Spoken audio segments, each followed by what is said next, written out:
Alors Laure, juste avant de commencer là, tu sais ce que je regardais? Je regardais ta story avec Trainer Gaë. Ah ouais, ça fait parler, ouais. Ouais, ouais, Ouais, c'était ce et week-end. il te balaye pas. Alors si, il m'a balayé. À un moment donné, je suis au sol, mais j'ai pas mis le moment où ça me balaye parce qu'en fait, le problème, c'est que Instagram, il faut quand même captiver les gens et que le moment où je tombe est assez lent, etc. Donc du coup, enfin, tu vois, il faut quand même choisir les moments. Mais j'ai mis le moment où je suis au sol et il a essayé de me balayer une fois et on voit que je me rattrape bien. Je suis C'est très... Bon, ça. alors ma cheville me remercie pas, mais Ah je me oui. suis rattrapée. J'ai quand Ouais. même réussi et je remise après, quoi. Mais Parce si, que je suis tombée une fois. c'est un Ah, peu obligé. sa marque de fabrique, quoi. Tu vois, Ah ouais, si ouais, ouais. s'il te Non. balaye pas, il a pas réussi sa marque de fabrique, quoi. J'aurais été déçue de pas être balayée par Trainer Gay quand même. Et du coup, il était cool? Ouais, hyper sympa. Mais en fait, il y avait lui et Super Bon, du coup. C'était Ah ouais. vendredi. En fait, j'ai été invitée parce que je suis partie en Thaïlande l'hiver dernier, en janvier. Et j'ai été invitée par le camp là où je m'entraînais là-bas, en fait. Donc, c'était vendredi. Bon, après, Trainer Gay, il parle pas du tout anglais non plus. Donc, mais bon, tout se passe par le regard et tout ça. C'est vrai enfin, c'est hyper chaleureux, quoi. Et puis, il est comme on le voit dans les vidéos. Il te met des petits coups de pression, etc. Donc, et par contre, Super Bon, hyper gentil. Ouais. Super bon, comme son nom l'indique. Donc Ouais. non, c'était vraiment super. Super T'as sympa. fait, t'as fait quoi? Tu t'es entraîné avec Super Bon ou t'as juste discuté? Non, en fait, c'était un séminaire, donc on n'a pas tourné avec eux. Il nous montrait des techniques que lui, il aime bien faire. Et ce que j'aime, moi, c'est parce que moi, je viens pas du Muay Thai, hein, je viens du kickboxing, ben, à la base de la boxe française. Peut-être qu'on en parlera plus tard. Mais du coup, moi, j'ai pas mal de débit et surtout les coudes, j'en mets pas. Les genoux, oui, mais tu vois, c'est pas en K1, on a le droit de mettre qu'un seul genou, etc. Et en fait, j'avais peur que ce soit vraiment spécifique Muay Thai, donc beaucoup de saisies, de coups de coude et tout, et pas du tout. En fait, Super Bon, il est relativement dynamique par rapport à un mec qui vient du Mouet. Je pense que c'est le One, peut-être qu'il l'a un peu plus formaté comme ça, l'organisation dans laquelle il combat là actuellement. Mais en tout cas, c'était vraiment, enfin, il nous montrait en fait des enchaînements qui étaient hyper cool, quoi. Donc avec beaucoup de high kick, donc moi j'adore. En plus, j'ai pas besoin de m'échauffer, donc c'est parfait. Donc non, c'est voilà, il nous a montré des techniques, mais on n'a pas tourné avec eux. Et Ok, par contre, est-ce que... après, Trainer Gay, moi j'ai de la chance parce qu'il a pas du tout pris tout le monde à la patte, hein. On a été D'accord. 3 ou 4 à être pris et il a quand même tenu les pattes pendant 3 minutes non-stop, donc c'est pas rien. J'étais un petit peu rouge à la fin, je dois avouer, mais j'étais contente. Je suis pas partie à Vichy pour rien, c'est bon. Et t'as vu un truc un peu différent dans sa manière de tenir les PAO, te faire travailler dessus ou Non, hormis en effet le fait que c'est clair qu'il arrive à faire balayer tout le monde parce que j'étais aussi avec Ange Kinsby qui est un champion du monde, etc. Enfin bref, pareil, il a réussi à le balayer. Enfin vraiment tout le monde est parti au sol. Donc ça c'est quand même assez fort. Mais sinon après tu sais les pattes d'ours quand tu connais pas la personne. Par exemple, on n'a pas fait trop d'enchaînement finalement aux pattes. C'était plutôt déjà Muay Thai, donc beaucoup de middle, des monocoups on va dire un petit peu. ouais, Pas beaucoup d'enchaînement parce qu'en fait les pattes c'est un vrai. Enfin il faut quand même arriver à se connaître c'est ça. entraîneur entraîné quoi. Donc comme on se connaissait pas, donc j'ai pas eu l'occasion en fait de voir ses spécificités, hormis en effet le fait que tout le monde se fait finir au sol quoi, ça c'est clair. Ouais. Après, c'est vrai qu'en Mouais, ils ont une tendance à travailler beaucoup justement en monocoup et tout Ah ça. ouais, complètement ouais. Que de la Donc, puissance sur un coup, beaucoup de middle en fait, beaucoup de middle. Et puis pas forcément trop d'anglaise au final. Enfin, en tout cas, moi, de ce que j'en ai vu, et même là, tu vois, finalement, au PAO, c'était vraiment middle, high kick, genou aussi quand même de temps en temps. ouais, quand même, ouais. Mais c'est vrai que ouais, les box, même pieds-poings, ont leur particularité bien définie, quoi.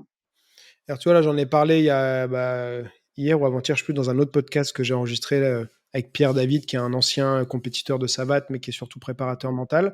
Là, récemment, j'ai regardé des vidéos YouTube avec des YouTubeurs qui sont partis s'entraîner en Thaïlande et qui font un combat et tout ça à la fin. J'en ai vu deux différentes. Et vraiment, moi, enfin, je trouvais que l'expérience était belle, la vidéo était bien et tout, mais par contre, l'entraînement, ce qu'on leur fait faire et tout, je trouvais ça nul, quoi. Enfin, Ouais. alors c'était des gens, des débutants complets, tu vois, et dans le côté progressivité, gestion de l'effort et tout, les mecs se blessaient presque à Mmh. chaque entraînement et tout. Toi, tu as été t'entraîner du coup dans un camp. Qu'est-ce que tu as trouvé Enfin, comment tu as trouvé ça? Est-ce que tu as trouvé des choses mieux que ce que tu fais en France, des choses moins bien? Voilà, est-ce que c'était complémentaire? Alors c'est complémentaire. Alors déjà, la première chose qui est intéressante quand même, c'est le climat, parce que faut pas oublier que, la boxe, c'est un sport qui est très cardio et le climat hyper lourd, ça change totalement la donne de ta façon de t'entraîner. Donc déjà, ça change aussi les horaires. Tu peux pas aller courir à 11 heures, quoi. Enfin, il fait trop chaud. Nous, en plus, on y a été en hiver. Donc c'est inversé, c'était vraiment le plein été là-bas. Les chaleurs, c'est pas possible. Donc déjà, ça c'est intéressant. Moi, je trouve de s'entraîner dans des climats, c'est comme d'aller s'entraîner par exemple en altitude. Je trouve ça intéressant. Mmh. Voilà, de forcer en fait ton corps, de le pousser un peu dans des retranchements où t'as pas l'habitude. Parce que moi, Ouais. j'habite à Paris. Quand je m'entraîne, c'est clairement pas un climat tropical. Enfin, hormis là actuellement où il pleut des cordes, mais c'est plutôt un mois de novembre là, on va dire. Ouais. On n'est pas sur une base tropicale. Enfin bon, bref. Et donc du coup, rien que ça, c'est déjà intéressant, moi je trouve. Après, on avait choisi le camp parce qu'il y a évidemment, là-bas c'est le sport national, donc il y a énormément de camps. On l'avait choisi parce que j'avais des amis qui avaient été dans ce camp-là. On le trouvait très clean aussi, parce que bon, ce qu'il faut pas oublier, c'est que quand même souvent, enfin, moi j'ai 100% des gens que je connais qui sont partis en Thaïlande, ils ont chopé des staphylocoques ou autre, donc c'est quand même important. Parce que si tu chopes une bactérie en début de vacances ou de prépa, après c'est compliqué pour pouvoir être entraîné quoi.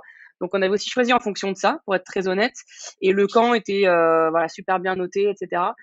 En termes de prépa, donc il y avait entraînement le matin, c'était plus justement, on va dire un petit peu défractionné, donc course, etc. Et entraînement l'après-midi. Et tous les jours, c'était différent. Donc il y avait entraînement une fois à la plage, une fois au camp, c'était que de l'anglaise. Après, c'était que les saisies, etc. Donc c'était vraiment très spécifique. J'ai trouvé ça intéressant, mais j'ai pas appris grand-chose. Pour être honnête, j'ai pas appris plus. Après, forcément, je vais pas faire la nana. Je suis restée 3 semaines, tu vois. C'est pas comme si j'avais passé 6 mois. Enfin, en 3 semaines, t'as pas non plus le temps de. Et puis, par contre, moi, ce qui nous a fait rire, c'est que du coup, j'ai combattu là-bas. Ah Et ouais? la préparation, ouais, la préparation au combat, c'est déjà ils te mettent de la mamouée genre 2 heures et demie avant le fight. Ils te font un 3 quarts d'heure de shadow et vas-y, c'est bon, tu te lances en fait. Parce que comme eux, ils boxent tout le temps, ils boxent plusieurs fois par semaine. Déjà, désolé, je parle très vite. J'espère que pour un podcast, ça va. Non, Ok. t'inquiète, au moins c'est dynamique. Ouais. Déjà, ouais, ils comprenaient pas et eux, ils comprennent pas qu'on puisse avoir un petit stress avant le combat, en fait. Enfin, parce que eux, c'est comme s'ils allaient faire un petit footing, en fait. Enfin, voilà, sauf qu'il y a pas de protection, rien du tout, hein. Eux, il y a pas de classe B, classe C, c'est même les petits, ils ont pas de protection, quoi. Donc il y a quand même un engagement physique qui est là, qui est en jeu. Après, moi, ça a duré très peu de temps, mon fight, donc j'ai pas eu l'occasion de me blesser ou de stresser au final, parce que ça a En duré genre en ta en ta 40 secondes. faveur, j'espère? En ma faveur, ouais, ouais, je l'ai mise KO ouais, en 40 secondes, je pense. Donc voilà, mais en tout cas, ça, ce qui m'a surpris vraiment, c'est l'échauffement, entre gros guillemets, de la prépa au fight, quoi. C'est vraiment. J'ai pas vu passer la vidéo du combat, non? Ah, bah, je te la renverrai. Bah, le Ouais? combat, il dure pas longtemps, mais je te Ouais? l'enverrai sur OK. Instagram. Elle est Je sur Insta, ouais? t'enverrai le. OK, bah, J'ai on fait peut un la trouver petit. du coup.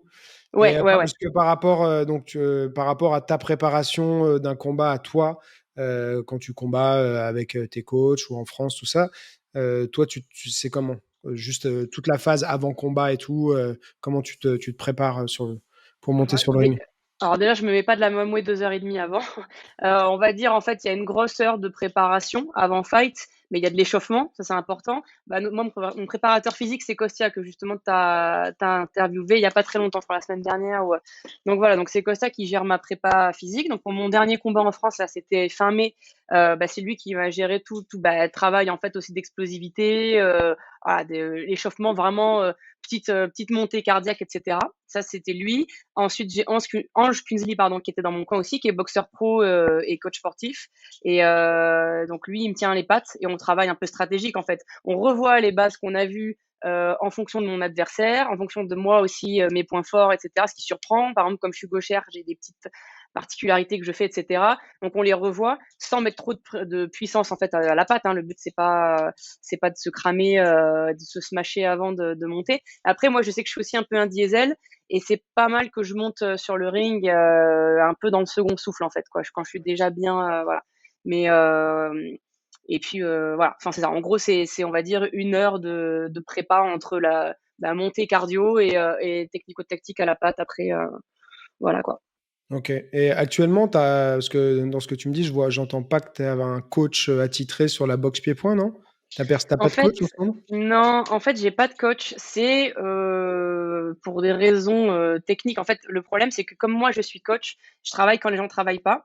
Donc, je travaille le matin, le midi, le soir, et souvent les entraînements dans des salles, c'est à ces heures-là. Donc, c'est compliqué. Après, il faut que je m'en à l'évidence aussi, c'est que j'ai toujours été à contre-courant. Et c'est pas du tout voulu. Et je pense que je suis une vraie anarchiste, mais pas dans le sens politique du terme, mais Bon, je pense que je sais d'où ça vient. La pomme ne tombe pas loin du pommier. Moi, mon père, il a un associé, il a pas de salarié, il a personne au-dessus, en dessous. Enfin, voilà, je sais que dans la famille, on est un petit peu comme ça. Et que je pense que du coup, malgré moi, c'est aussi pour ça que finalement, j'ai pas de salle. Mais c'est surtout parce qu'en fait, j'aimerais bien. Enfin, et le problème, c'est que je peux pas m'entraîner en fait quand les gens s'entraînent. Et c'est ça qui est compliqué. Là, j'ai été m'entraîner au Maccabi, par exemple, à Paris, là, dans le 11e. C'était génial. Mais je peux y aller si je m'inscris là-bas que le vendredi midi, quoi. Enfin, tu vois, donc en fait, il faudrait que je m'inscrive dans 5 salles pour pouvoir faire. Donc, c'est un peu compliqué. J'espère que ça va changer cette rentrée parce qu'en plus, là, j'ai un combat en décembre et j'ai vraiment. Après, je me prépare avec l'avantage, c'est que je viens du circuit de la boxe. Je suis entourée que par des boxeurs professionnels qui sont champions du monde. Bah, comme je disais, en Tunisie, il y a Bertrand Lambert aussi, qui est un très gros boxeur. Kostia pour la prépa, qui s'y connaît hyper bien. Donc, je suis bien entourée, mais je manque ouais, ça me manque de pas avoir un club et d'aller m'entraîner à tels horaires fixes, etc., quoi. Donc Est-ce ça, que c'est tu compliqué. as une démarche ou quelque chose, il y a quelque chose que tu fais quand même pour essayer de t'enrichir sur le plan technique ou technico-tactique comment enfin, est-ce que je sais pas, tu te fais du sac, tu te donnes des thèmes, tu te gères toi-même? Est-ce que tu as trouvé des solutions un peu à ça ou bah, tu te prépares physiquement et tu travailles sur tes acquis, quoi? Non, non, je travaille pas sur mes acquis, surtout comme si au bout d'un moment, bon, les gens, ils savent que je suis grande, je suis gauchère, j'ai un bon bras gauche, voilà. Enfin, je veux dire, les acquis, malheureusement, en plus à la boxe, il y a des vidéos, etc., ça se voit tout de suite. Donc, au contraire, c'est un sport, bon, je te l'apprends pas à toi, mais c'est justement le sport où il faut aller surprendre les gens, pas à l'endroit où ils t'attendent, en fait. Donc, au contraire, mais par contre, comme je te dis, bah, comme j'ai l'avantage d'être bien entourée avec des gens qui sont archi qualifiés dans la boxe, je m'entoure, enfin, je me prépare avec eux. Et après, par contre, je vais tourner. Par exemple, il y a un club de Muay Thai à Pantin qui m'accueille les bras ouverts quand je veux y aller. Là, il y a le Maccabi aussi. Enfin, voilà, il y a plusieurs salles qui me disent, bah, il n'y a pas de souci, tu viens quand tu veux. Et en fait, à chaque fois, je suis super bien accueillie. Comme tu disais pour tes podcasts, ben ça, c'est un peu pareil dans tout le milieu de la boxe, c'est qu'en fait, il n'y a pas non plus beaucoup de féminines à un bon niveau non plus. Et donc, du coup, bah, c'est aussi avantageux parce que quand je vais dans une salle, souvent, je suis bien accueillie et bien entourée. Par exemple, au Maccabi, là, Mike, entraîneur qui était là en pied-point, bah, tout de suite, il me donnait des conseils, etc. Enfin, voilà, ils ont un œil sur moi, donc ça, c'est super, quoi. Donc, je me sens bien entourée, mais j'aimerais avoir mon club fixe, quoi, ça, c'est sûr. Et c'est en allant au Maccabi que tu as rencontré Greg MMA pour faire une vidéo avec lui ou pas? Même Pas du pas? tout. Non, pas du tout. En fait, ben, Greg MMA, je le connaissais absolument pas. Enfin, hormis comme tout le monde, par ses vidéos, par le biais de Karaté Bushido, etc. Mais là, le Maccabi, j'y suis allée il y a 2 semaines, alors que Greg, on a fait la vidéo il y a presque un an. Enfin, non, pas il y a un an, c'était en novembre dernier, ouais. Donc, mais on se connaissait pas, on s'était jamais rencontrés. Je sais juste que ça faisait presque 2 ans, je crois que j'étais dans leur petit papier. Bah, une fois de plus, je pense, parce que je suis une femme et que bah, on n'est pas 36 milliards, peut-être que voilà. Mais je sais que j'avais entendu parler que ça devait se faire, la vidéo, notamment parce que mon ancien boss et entraîneur, c'est Loïc Pora. C'est un grand Mm. nom, bah, surtout du MMA, hein, pas du tout, enfin, pas du Ouais. pied-point, du MMA en France. C'est un peu le pionnier. Et je Mais il travaillais au vient quand même du Muay Platinium. Thai, je crois, Loïc, à la base. Oui, ouais, ouais. Bah, Il vient en du fait, Muay Thai, ouais, il vient du Muay Pancrase, et Thai, après. c'est ça. Voilà. Et après, il s'est formé un peu tout seul au MMA à l'époque. Bon, c'est quelqu'un de super intéressant en tout cas. Et je travaillais donc au Platinium, sa salle qui a fermé en décembre. Et donc, c'est lui qui m'avait dit, oui, je sais que Karaté Bushido est intéressé pour faire une vidéo avec toi. Et puis, bah, voilà, ça s'est fait. En fait, le mercredi, Karaté Bushido m'a appelé pour me dire, est-ce que tu es intéressé? J'ai dit oui. Ils m'ont dit, ok, Greg est dispo le vendredi. J'étais malade, j'étais pas du tout préparée. J'ai fait: «C'est bon, je prends, je prends». Je pense que c'est une occasion qui se rate pas, donc voilà, c'est comme ça que ça s'est fait, en fait. Après, il y a aussi peut-être ta communication, parce que je trouve que tu vois, tu communiques hyper bien sur les réseaux sociaux. Enfin, c'est assez qualitatif en plus ce que tu fais. Je pense que tu es une des rares personnes qui fait des stories sur WhatsApp aussi. C'est vrai. Alors là, Et franchement, j'ai partout. l'impression d'être un vieux boomer quand je le fais, mais en fait, bon, il y a quand même aussi, par exemple, des grands-mères et cetera. Enfin, c'est plutôt pour la famille, en fait, Ouais, WhatsApp. ouais. C'est, parce que voilà, il y a des gens qui ont pas accès à mon Insta et c'est Mmh. plus pour, bah, déjà, pas tout le monde a mon numéro, hein. Ouais. Tu es, un privilégié, Greg. Ouais. Mais et du coup, voilà, ça c'est plus quand même pour la famille. Mais c'est vrai, bah écoute, bon, déjà merci, c'est un compliment. Je suis un peu instagrammeuse malgré moi, on va dire, parce que déjà, en fait, on va partir sur un sujet qui est un peu différent, mais je suis quelqu'un qui a pas du tout confiance en soi à la base. C'est un OK. gros travail que je fais. avec de l'hypnose et puis de longue haleine, quoi. Enfin, depuis toujours. Mais c'est vrai que j'ai vraiment ce syndrome de l'imposteur, l'impression de me dire, mais pourquoi est-ce que les gens me suivent? Qu'est-ce que je leur apporte? J'ai rien, je sais rien faire. Enfin voilà, c'est pour noircir un peu le tableau et puis ça va beaucoup Mmh. mieux maintenant avec l'âge aussi. Mais du coup, c'est à force, bah, justement, Loïc Pora, c'est pas un des premiers, mais si, quand même dire, mais t'as un potentiel de fou parce que t'es une très bonne boxeuse, que t'es quand même féminine, t'es pas bête. Enfin voilà, il y a plein de trucs sur lesquels il faut que tu joues absolument. Et c'est vrai que voilà, et j'ai de la chance d'avoir dans mon entourage proche des gens qui m'aident beaucoup. Et d'ailleurs, mon Instagram, en vrai, c'est moi qui gère mon Instagram, mais on m'aide à me dire, ouais, il faudrait que tu postes ceci, cela. Enfin voilà, je suis pas toute seule derrière ce truc-là. Parce que si j'étais toute seule, j'aurais pas assez confiance pour le faire, en fait, quoi. Et c'est vrai que je vois que ça marche et je prends de plus en plus confiance en moi. Et puis c'est aussi pour les coachings. Moi, voilà, c'est mon métier, je suis coach sportive et puis quand je reçois des messages où on me dit que je suis inspirante pour les nouvelles générations, etc. C'est vrai que c'est un sport qui est quand même masculin. Donc si je peux inspirer des jeunes filles, enfin, moi je me dis toujours, j'aurais aimé être la personne enfin, je suis la personne que j'aurais aimé rencontrer étant petite et je suis fière parce que j'ai, pour moi, réussi mon pari parce que je sais que si j'avais été petite, je me serais rencontrée, je me serais adorée, quoi. Et c'est pas de la prétention de Non, ma c'est part, quoi, cool. mais voilà. Et donc, j'ai toujours, donc voilà, ça me motive encore plus, en fait, ces messages-là où on me dit, franchement, t'es une motivation, etc. C'est vraiment motivant. Mais d'un autre côté, c'est un peu malgré moi que je me retrouve avec 75 000 followers enfin, en tout cas, c'est pas un truc que j'ai cherché, à me faire connaître, mais tant mieux en fait, tant mieux parce que c'est vrai que ça marche bien. Et en plus, je trouve que c'est sympa ce que tu fais. Bon, déjà, c'est vrai que, comme disait Loïc, t'es pas genre parfois le cliché de certaines femmes qu'on a pu voir faire des sports de combat, plus justement très masculines. Voilà, toi, tu restes féminine. Et j'aime bien d'ailleurs tes concepts où tu montres. Mets-moi à la plage, dans un bel endroit Ouais. paradisiaque, et bam, apprendre voix à l'entraînement, grosso Et je crois que modo. c'est ouais. Ouais, je crois que c'est ça qui a marché et c'est vrai que même au Ouais. quotidien dans la rue, moi quand je dis pas alors souvent c'est mes proches, genre mes copines ou quoi, elles sont fières: «Ah ouais, c'est une boxeuse, elle est championne et tout». Mais les gens quand, ils l'apprennent, ils sont là: «Ah ouais, j'aurais pas dit». Et dans ma tête, je me dis: «Mais qu'est-ce que tu connais à la boxe, en fait, je veux dire, il y a pas Mm, de stéréotype, j'imagine que les gens s'imaginent une nana avec le crâne rasé, le nez pété, enfin, mm, mais en vrai, c'est vrai que très souvent, j'ai entendu cette phrase-là: «Ah, on dirait pas que tu es boxeuse». Je leur dis: ouais. «Mais du coup, on dirait que je suis quoi?» «Ah, danseuse» ou enfin, je sais plus, voilà. Mais les gens, je pense, ouais, ont une image, en tout cas, des gens qui font pas forcément de boxe, ont une image peut-être un peu plus arrêtée de ce qu'est une boxeuse, ou alors tout le temps agressive et c'est vrai que moi, je suis très souriante dans la vraie vie, je suis pas, enfin, voilà, je dégage quelque chose qui n'est pas forcément, un appel au ring, quoi, Ben oui, mais mais tant après mieux. ça, c'est les clichés en fait. Les Ouais, gens, ouais, c'est ça. tu vois, ils sont sur des clichés, même pour les hommes, hein, c'est la même chose.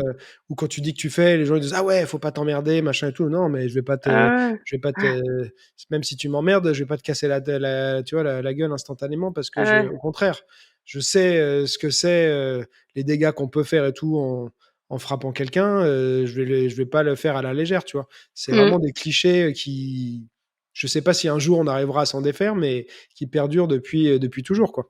Ouais, ouais, c'est clair. Ouais, ouais, bah, que moi, je le vis, énormément et c'est vrai qu'en plus, ben, en tant que femme, il y a ce côté un peu, ouais, Wonder Woman, quoi. Ah ouais, tu sais te battre, et du coup, moi, souvent, on me demande: «Ah, tu t'es déjà battue dans la rue?» par exemple. Enfin, tu vois, c'est le truc, déjà, je me bats pas, je boxe, enfin, c'est pas la même chose. Enfin voilà, les gens ont toujours envie de savoir, ouais, est-ce qu'il y a eu envie de savoir si j'ai eu besoin de recourir à puis il y a ce cliché aussi de: «Oui, en plus, tu es une arme blanche» et cetera. Enfin, voilà, il y a ce truc-là. Non, foutez-moi la paix. L'arme Moi, le meilleur fatale. conseil, c'est ça.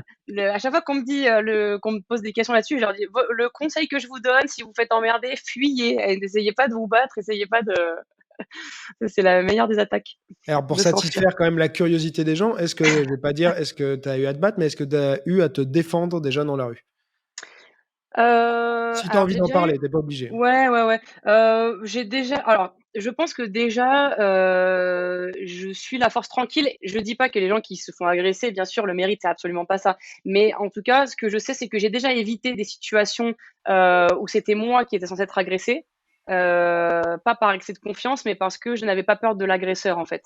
Ouais. Donc j'ai déjà vécu ça. Enfin, par exemple, il y a un mec qui arrive, je sens en fait, alors je fais un métier qui a rien à voir avec, le GIGN ou le RAID ou quoi, mais tout le monde, toute petite, on m'a dit: «Mais tu serais super». Parce que c'est vrai que, par exemple, dans le métro, je me mets toujours, face à la porte. Enfin voilà, c'est des petits réflexes comme ça. Je vois tout, j'entends, enfin voilà, j'ai un peu tous mes sens tout le temps en éveil.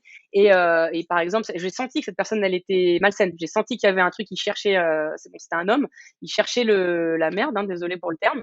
Et moi, en fait, j'ai regardé droit dans les yeux, mais sans excès de confiance, mais non plus sans être craintive. Il est passé à quelqu'un d'autre et il lui a volé son téléphone au pauvre mec à côté, quoi. Et j'ai su que c'était pour moi. Si donc voilà, il y a déjà, je sais que j'arrive à éviter des situations parce que je suis un peu la force tranquille. Bon, déjà, je fais 1m75, voilà, donc je suis pas. Une fois de plus, ça veut rien dire. Mais je pense que, bah, comme je suis un peu grande, et cetera, déjà, on a un peu peut-être, enfin, je passe moins pour une petite chose fragile. Et puis, il y a une autre fois, oui, où je me suis fait agresser par un mec qui était en roller. Donc, franchement, ça paraît risible, mais c'était impressionnant parce que du coup, il était beaucoup plus grand en plus que ce qu'il n'était. Et en fait, j'ai pas eu le temps de rien faire. Mais de toute façon, je te dis, j'aurais, enfin, j'ai pas peur, mais je lui aurais pas mis un coup de pied retourné en pleine face, quoi. C'est ça le. Mais par contre, il y a un taxi en fait qui s'est arrêté. C'était la nuit. Il y a un taxi qui s'est arrêté, qui a commencé à sortir et le gars s'est enfui. Donc j'ai même pas eu à faire quoi que ce soit. Mais je sais en tout cas que j'évite des situations de conflit parce que bah, le sport de combat, ça donne quand même confiance en soi. Une fois de plus, sans excès, mais tu sais qui tu es, t'as conscience de ton corps et t'as des réflexes, tu vois les choses. Et puis, bah, moi, en tant que personne, et je pense que les sports de combat ont exacerbé ce côté-là, j'arrive à sentir si ça craint ou pas, quoi. Donc, j'évite en général. De toute façon, je vais pas en boîte de nuit, je vais pas dans les bars. Donc, comme je suis très sociable, mais assez antisociale, ça évite aussi bon nombre de problèmes puisque je me mélange pas forcément trop à la foule, quoi. Donc, Ouais.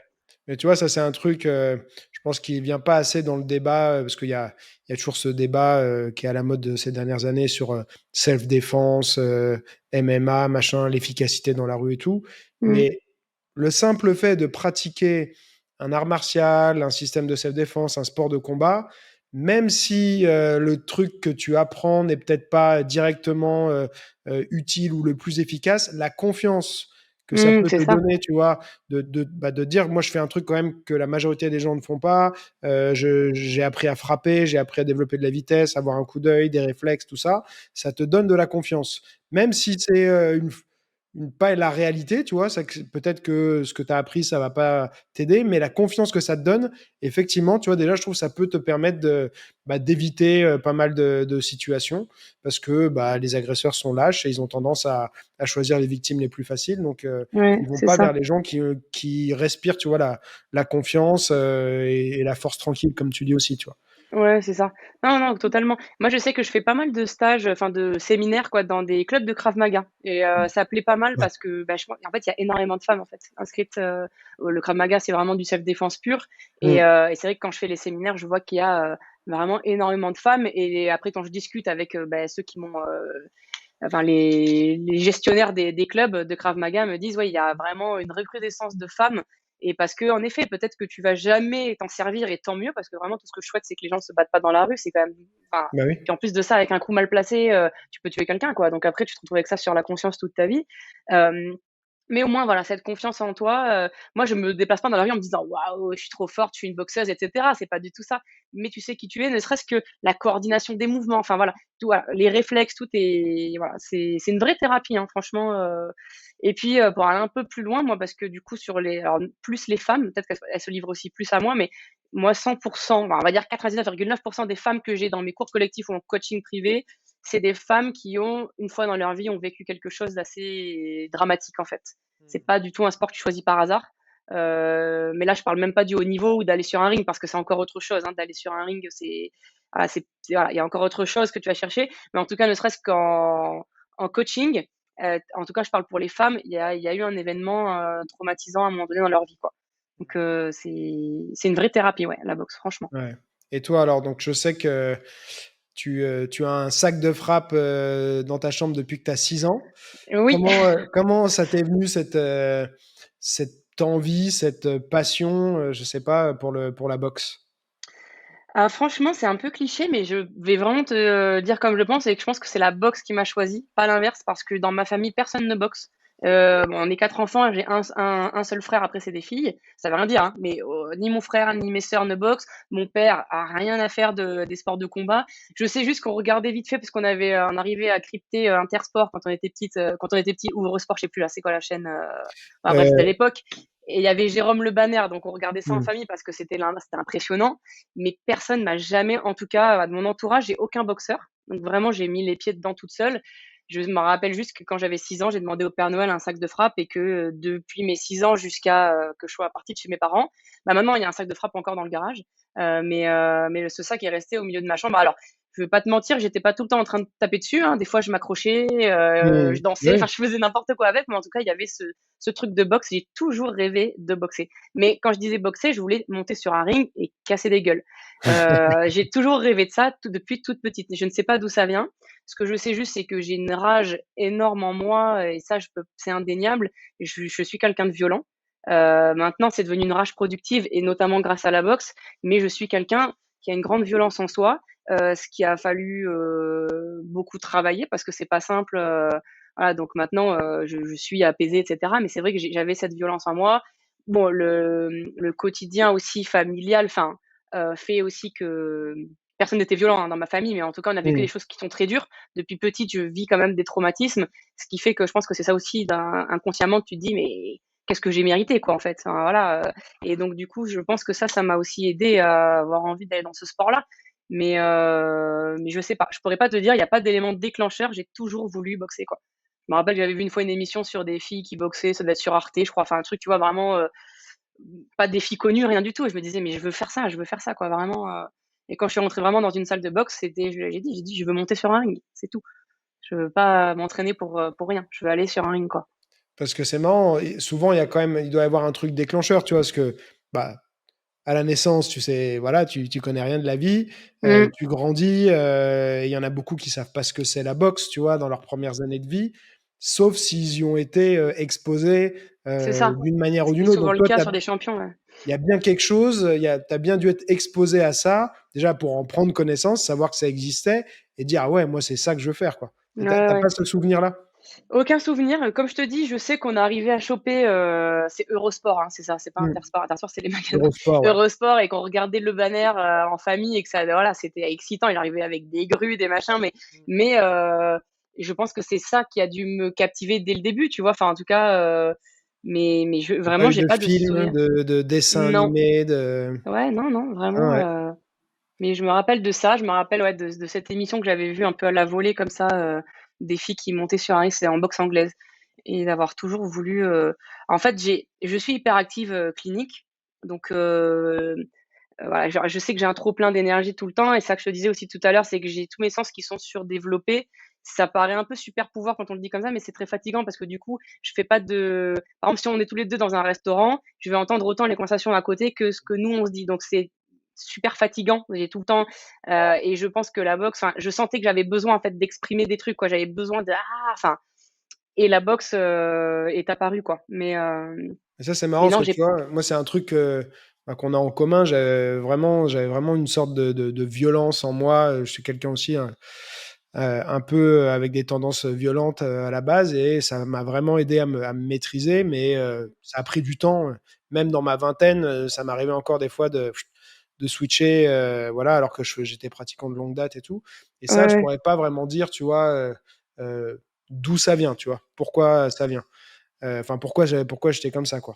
Après, toi, tu parlais de trauma. Est-ce que tu penses que c'est ces traumas qui ont quand même influé sur cet état-là ou cette envie d'extérioriser Bah, je pense que le fait de voir des choses douloureuses, dès le plus jeune âge, c'est sûr que ça a dû mais bon, une fois de plus, mes frères et sœurs ont vécu les mêmes choses et ne sont pas pour autant boxeurs. Mais je pense qu'on a tous des façons de réagir différentes, tous des sensibilités différentes aussi. Et tu as dit un truc tout à l'heure sur le fait que quand on vient au monde, on ne connaît rien à la vie. Oui, mais pour moi, je suis persuadée qu'on ne naît pas vierge, en fait et je pense qu'on Mmh. attrape, les choses des voilà, de nos ancêtres et de nos parents, en tout cas. Désolée.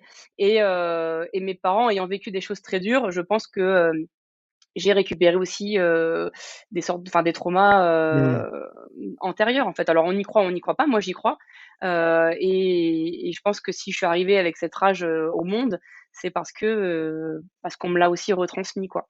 Mais je suis contente d'en avoir fait quelque chose de productif et voilà, mais c'est vrai que c'est pas facile à gérer, Ouais, surtout mais quand on est moi, plus tu vois, jeune, quoi. j'avais lu alors c'est dans un livre de fiction, mais je crois que c'était quand même enfin, j'avais été vérifier un peu derrière et donc il y avait une réalité quelque part un peu scientifique là-dessus, mais on sait que dans les sports d'affrontement, il y a une plus grosse proportion de gauchers, tu vois, qui excellent, qui sont au plus haut niveau. Et dans le livre, il parlait vachement de ça aussi. Alors, c'était pas du tout un livre sur le sport, mais c'était un policier et tout ça. Et en fait, il disait que, voilà, que le gaucher, alors, il y a soit l'explication de bah, t'es gaucher et puis bah, les adversaires, ils n'ont pas l'habitude de combattre des gauchers, donc tu as un avantage. Mais il y avait aussi une théorie que les gauchers sont plus violents. Ah ouais, d'accord. Ouais, que les gauchers sont plus violents et que ça pourrait venir du fait que bah, dans les affrontements et tout ça, les gauchers avaient un avantage et enfin, ceux qui ont survécu, voilà, ils étaient. Perpétrer ça pour les prochains, Voilà. quoi. Donc, OK. voilà, et c'est vrai que quand tu regardes effectivement par rapport au pourcentage de gauchers dans la population, le 11%. pourcentage de gauchers dans les sports de combat et en plus au haut niveau, ça n'a rien à voir, C'est quoi. C'est vrai. Ouais, beaucoup, ouais, beaucoup plus élevé, quoi. Et ouais. moi, je suis Et tu gaucher vois aussi, tu vois, donc c'est pour ça. ah ouais, voilà, je savais que c'était quelqu'un de bien. J'en Ouais, étais tu sûre. vois? On se Et comprend. tu vois, par exemple, quand j'ai fait les stages en équipe de France, donc j'avais du très haut niveau, en face de moi quand on faisait les sparring, j'ai des gars qui me disaient: «Ah, j'arrive pas à boxer face à toi, je comprends pas et tout», et je leur dis: «Je suis gauchère». «Ah, c'est pour ça», et ils avaient pas la faculté de l'analyser eux-mêmes, en fait, même Mmh. au très haut niveau, donc je Ah pense ouais? quand même qu'il y a en effet ce côté-là, bah, c'est comme le tennis, je pense, enfin, sport en Mmh. miroir, donc forcément, Ouais. gaucher-droitier, on est 11 dans le monde de gauchers en moyenne, depuis le Moyen Âge d'ailleurs. Donc du coup, bah, forcément, les droitiers ont moins l'habitude. Nous, on a plus l'habitude d'être face à des droitiers. Mais c'est intéressant en tout cas que peut-être qu'en effet, ça se soit perpétré de gaucher en gaucher, de faire des sports en duel en fait, Ouais. parce que c'est un avantage pour nous, quoi. Ouais, ouais. Et Pour alors, une fois. bah oui, pour une fois, parce que c'est vrai que c'est un monde de droitiers, donc Ouais, c'est clair. bon, c'est un petit désavantage, mais voilà. J'avais déjà entendu, tu vois, tu sais, qu'on disait que les gauchers étaient plus rapides, tout ça, mais là, sur l'aspect violence, c'est vrai que bah Ah, voilà, c'est c'était intéressant. un truc, voilà, Je que me j'avais. renseignerai là-dessus, Ouais, ouais. pour Ah, plus chercher. rapide, ouais, parce qu'en fait, parce que bon, ça paraît complètement débile, mais c'est la vérité. On vit dans un monde de droitiers. Gaucher, c'est pas juste écrire avec la main gauche, c'est l'hémisphère. Mm. En fait, on pense avec notre hémisphère droit, les droitiers avec l'hémisphère gauche, donc c'est pas les mêmes process en fait. Et comme on vit dans un monde de droitiers, déjà, on doit s'adapter depuis toujours. Je sais pas toi, mais moi, par exemple, je coupe mes feuilles avec la main droite. Parce qu'on m'a forcé, j'avais pas de ciseaux pour gaucher à l'époque, et donc voilà. Donc comme on doit s'adapter dès le début pour des trucs qui paraissent futiles, mais on est beaucoup plus habitué à s'adapter qu'un droitier. Donc la Ouais, vitesse, voilà. Moi, quand j'ai des cours avec des gauchers, la majorité, ils n'ont pas besoin parce que je montre en droitier vu qu'ils sont, on va dire, 90% dans la salle. Et souvent, les gauchers, je leur dis c'est bon ou pas, et ils n'ont pas besoin de traduction. Sur l'enchaînement, alors que les droitiers, si je montre en gaucher, là, laisse tomber, eh il oui. leur faut une traduction de 10 minutes, quoi. Et moi, je faisais toujours travailler dans mes cours collectifs de kick, parce qu'après, je viens des arts martiaux où on travaille les deux gardes, mais je faisais travailler les Ouais. deux gardes. Ça en faisait bugger plus d'un, tu vois. Mais moi, je trouve que c'est intéressant déjà pour le cerveau. Et puis, Mm. d'un point de vue tactique, bah, si tu es capable de boxer dans les deux gardes, justement, il y a peut-être des gens qui vont te poser problème en droitier, puis tu te mets en gaucher, et boum, C'est là, ça, ouais. ils sont complètement déroutés, et tu trouves des solutions, tu vois. Mais et effectivement, tu vois, moi, je sais que c'est tout bête, mais là où j'habitais, en fait, pour rentrer chez moi, c'était une porte à code qui donnait directement sur la rue. Je vivais dans un quartier qui n'était pas, voilà, qui était pas hyper sécure. Et du coup, c'était positionné plutôt pour un droitier, tu vois. Et il Mm. fallait toujours faire attention à ce qu'on ne voit pas ton code. Donc, petit, j'ai très vite pris Ouais, t'es l'habitude obligé. de faire à droite. Et je sais que même Ouais. j'avais des gens, des potes, donc je m'en foutais, qui voient le code et tout, mais qui se mettaient à côté de moi, et j'allais tellement vite et je faisais ça avec la main droite, tu vois. Donc c'est tout bête, Ouais. mais c'est le genre de Oui, truc, voilà, c'est ça. Dès le plus faut jeune quand même âge, de tu as dû dextérité, faire de quoi. la ouais. Alors moi, j'avais une mère qui était psychomotricienne, donc tout ce genre de trucs-là, ouais, c'est ça.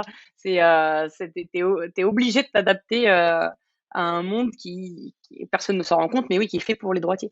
Ouais.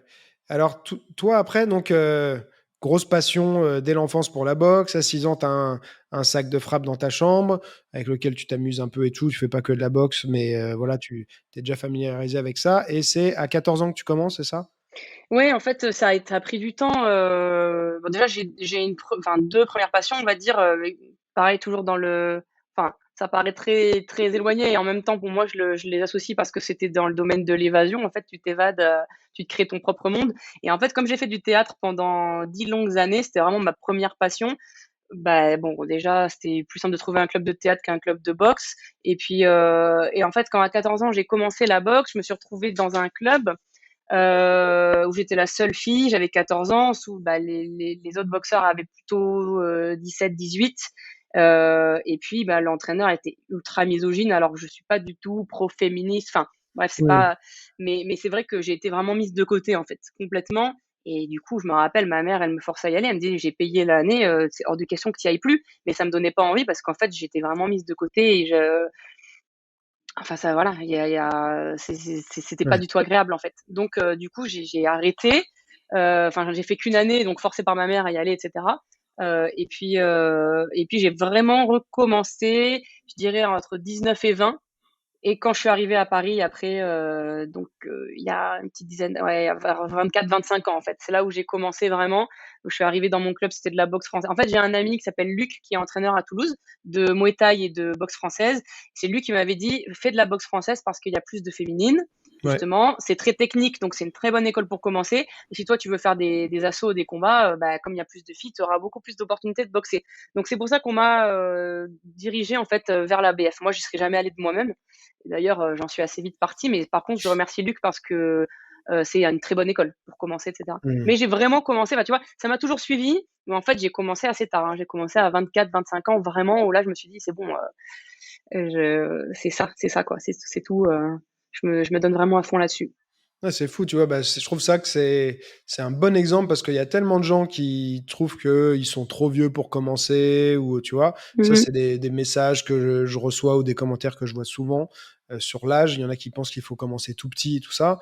Donc, je pense que ça peut en décomplexer pas mal de se dire qu'en commençant à 24 ans, tu peux devenir champion sans Mhm. problème. Bah, Donc, moi, je me suis dit souvent, hein, en plus, une fois de plus, comme tu sais, j'ai pas forcément confiance, enfin, j'avais pas confiance en moi, etc. Au début, je me disais, ah ouais, mais voilà, si j'avais commencé plus tôt, etc. Enfin, je me le suis dit, et en fait, c'est pas vrai. Déjà, moi, je crois pas au hasard. Tout arrive tout a un temps, en fait, dans la vie pour arriver. Et puis, si j'avais commencé plus tôt, peut-être que je m'en serais dégoûtée. Si j'avais commencé plus tôt, j'aurais aussi plus de blessures. Tu vois, aussi, c'est l'avantage mm, quand tu commences tard, c'est que, parce que un boxeur, plus il commence tôt, bah, on va pas se mentir, on va faire des mauvais vieux, tu vois, mm, c'est des blessures, on s'entraîne beaucoup, on se surentraîne, les combats, c'est à un niveau pro, c'est à 100% protection, donc forcément, c'est des blessures qui restent. Donc en fait, plus tu commences tôt, enfin, faut aussi voir dans ce sens-là, quoi. Et puis, il y a une autre chose, c'est que plus tu commences tard, vu que c'est un sport qui est quand même très mental, qui est très psychologique, parce que c'est du un contre 1, etc., il y a une grosse partie mentale, bah, plus tu es calibré dans ta tête, à 25 ans, tu es plus calibré qu'à 18, quoi. Donc, plus aussi tu vas serein au fight, quoi. Enfin, moi, en tout cas, c'est ce que j'ai pris, en fait, le contre-pied de me dire, enfin, d'arrêter de me dire, ouais, t'as commencé trop tard, du coup, t'es qu'une merde. Au contraire, non, vois les avantages que tu as, justement. Tu sais qui tu es, tu sais pourquoi tu es là. Tu as une vie avant, parce qu'il y a aussi ça. Moi, je me suis amusée j'ai pu voyager, j'ai vécu dans divers pays avant parce que j'avais un métier avant d'être coach, j'étais graphiste, donc rien à voir. Donc en fait, j'ai aussi eu l'occasion de pas être frustrée, d'avoir une vie dévouée que au sport pendant toute ma jeunesse. Je considère que j'ai vraiment profité, pas dans un sens négatif de terme, d'alcool, etc. Mais en tout cas, j'étais sereine. Voilà, une fois de plus, il y a un temps pour tout, et je suis très contente en fait de la façon dont s'est déroulé mon cursus, en fait, quoi. J'ai aucun regret. Donc oui, mais- il n'y a pas d'âge ouais. pour commencer, hein, ça c'est clair. Et ce qui est fort, tu vois, c'est qu'il y a peut-être des personnes, tu vois, où ça aurait pu décourager. Bah, tu as toujours voulu faire ça. À 14 ans, tu commences. Tu tombes sur un coach voilà, complètement abruti, on va dire.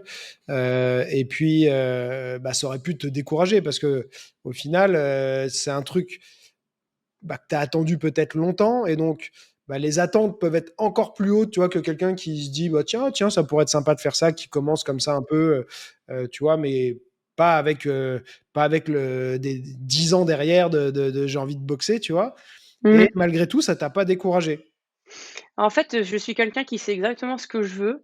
Malgré ce truc-là des fois, j'ai pas confiance, donc ça me met moi-même des bâtons dans les roues. Mais sinon, dans ma vie, j'ai toujours fait ce que je voulais quand je voulais. Pas dans un sens, je suis une petite peste et je quémande, mais parce que je me donne les moyens de faire ce que je veux. Et j'ai toujours, je pense qu'en fait, je suis quelqu'un de très intelligent. pas dans le sens scolaire du terme, mais dans le sens où je sais exactement ce que je veux et que je fais en sorte que ces choses-là arrivent au moment où elles doivent arriver en fait pour moi. Et donc enfin voilà, quand je me suis installée à Paris, je savais que bah, voilà, maintenant j'avais mon travail, j'étais installée ici.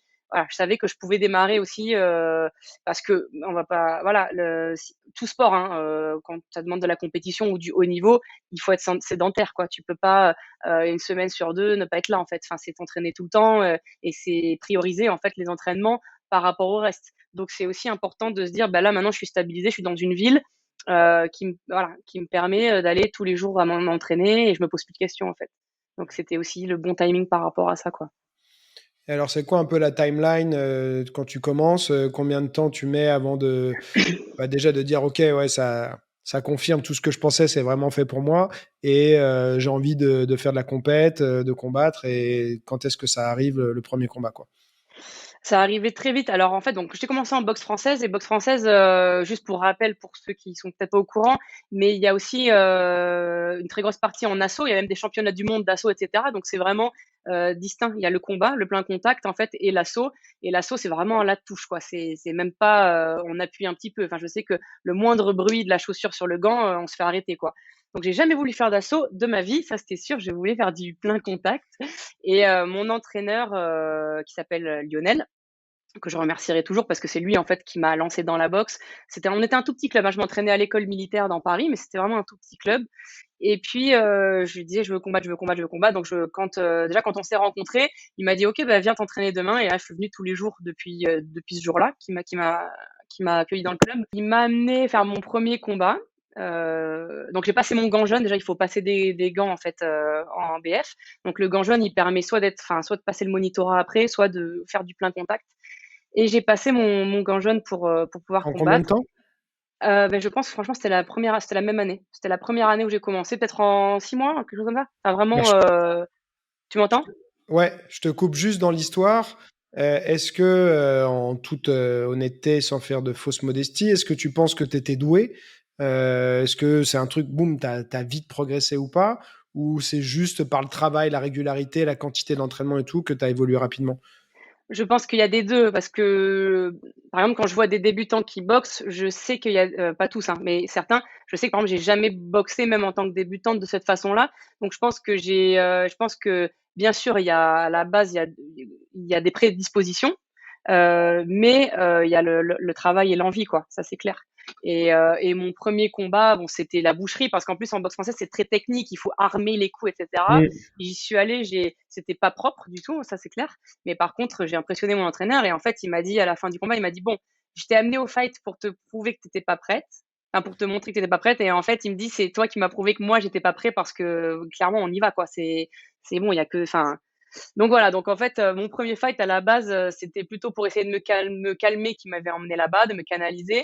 Mais en fait, c'est plutôt lui qui a eu une claque positive. Et du coup, après ça, on a continué. Mais je pense que oui, j'avais des prédispositions. Premièrement, parce que je suis grande, je fais 1,75 m et à l'époque, je boxais à moins de 60 kilos, que je suis gauchère et puis que j'ai une envie. Après, alors il y a aussi quelque chose qui se travaille, mais si on l'a pas, on l'a pas. C'est que je suis très puissante pour une nana notamment. Et ça, tous mes coachs, bah, même Loïc Pora, etc., tous m'ont dit, tu fais très mal en fait. Et c'est vrai que même pour une nana, on va pas se mentir, il y a des différences hommes-femmes.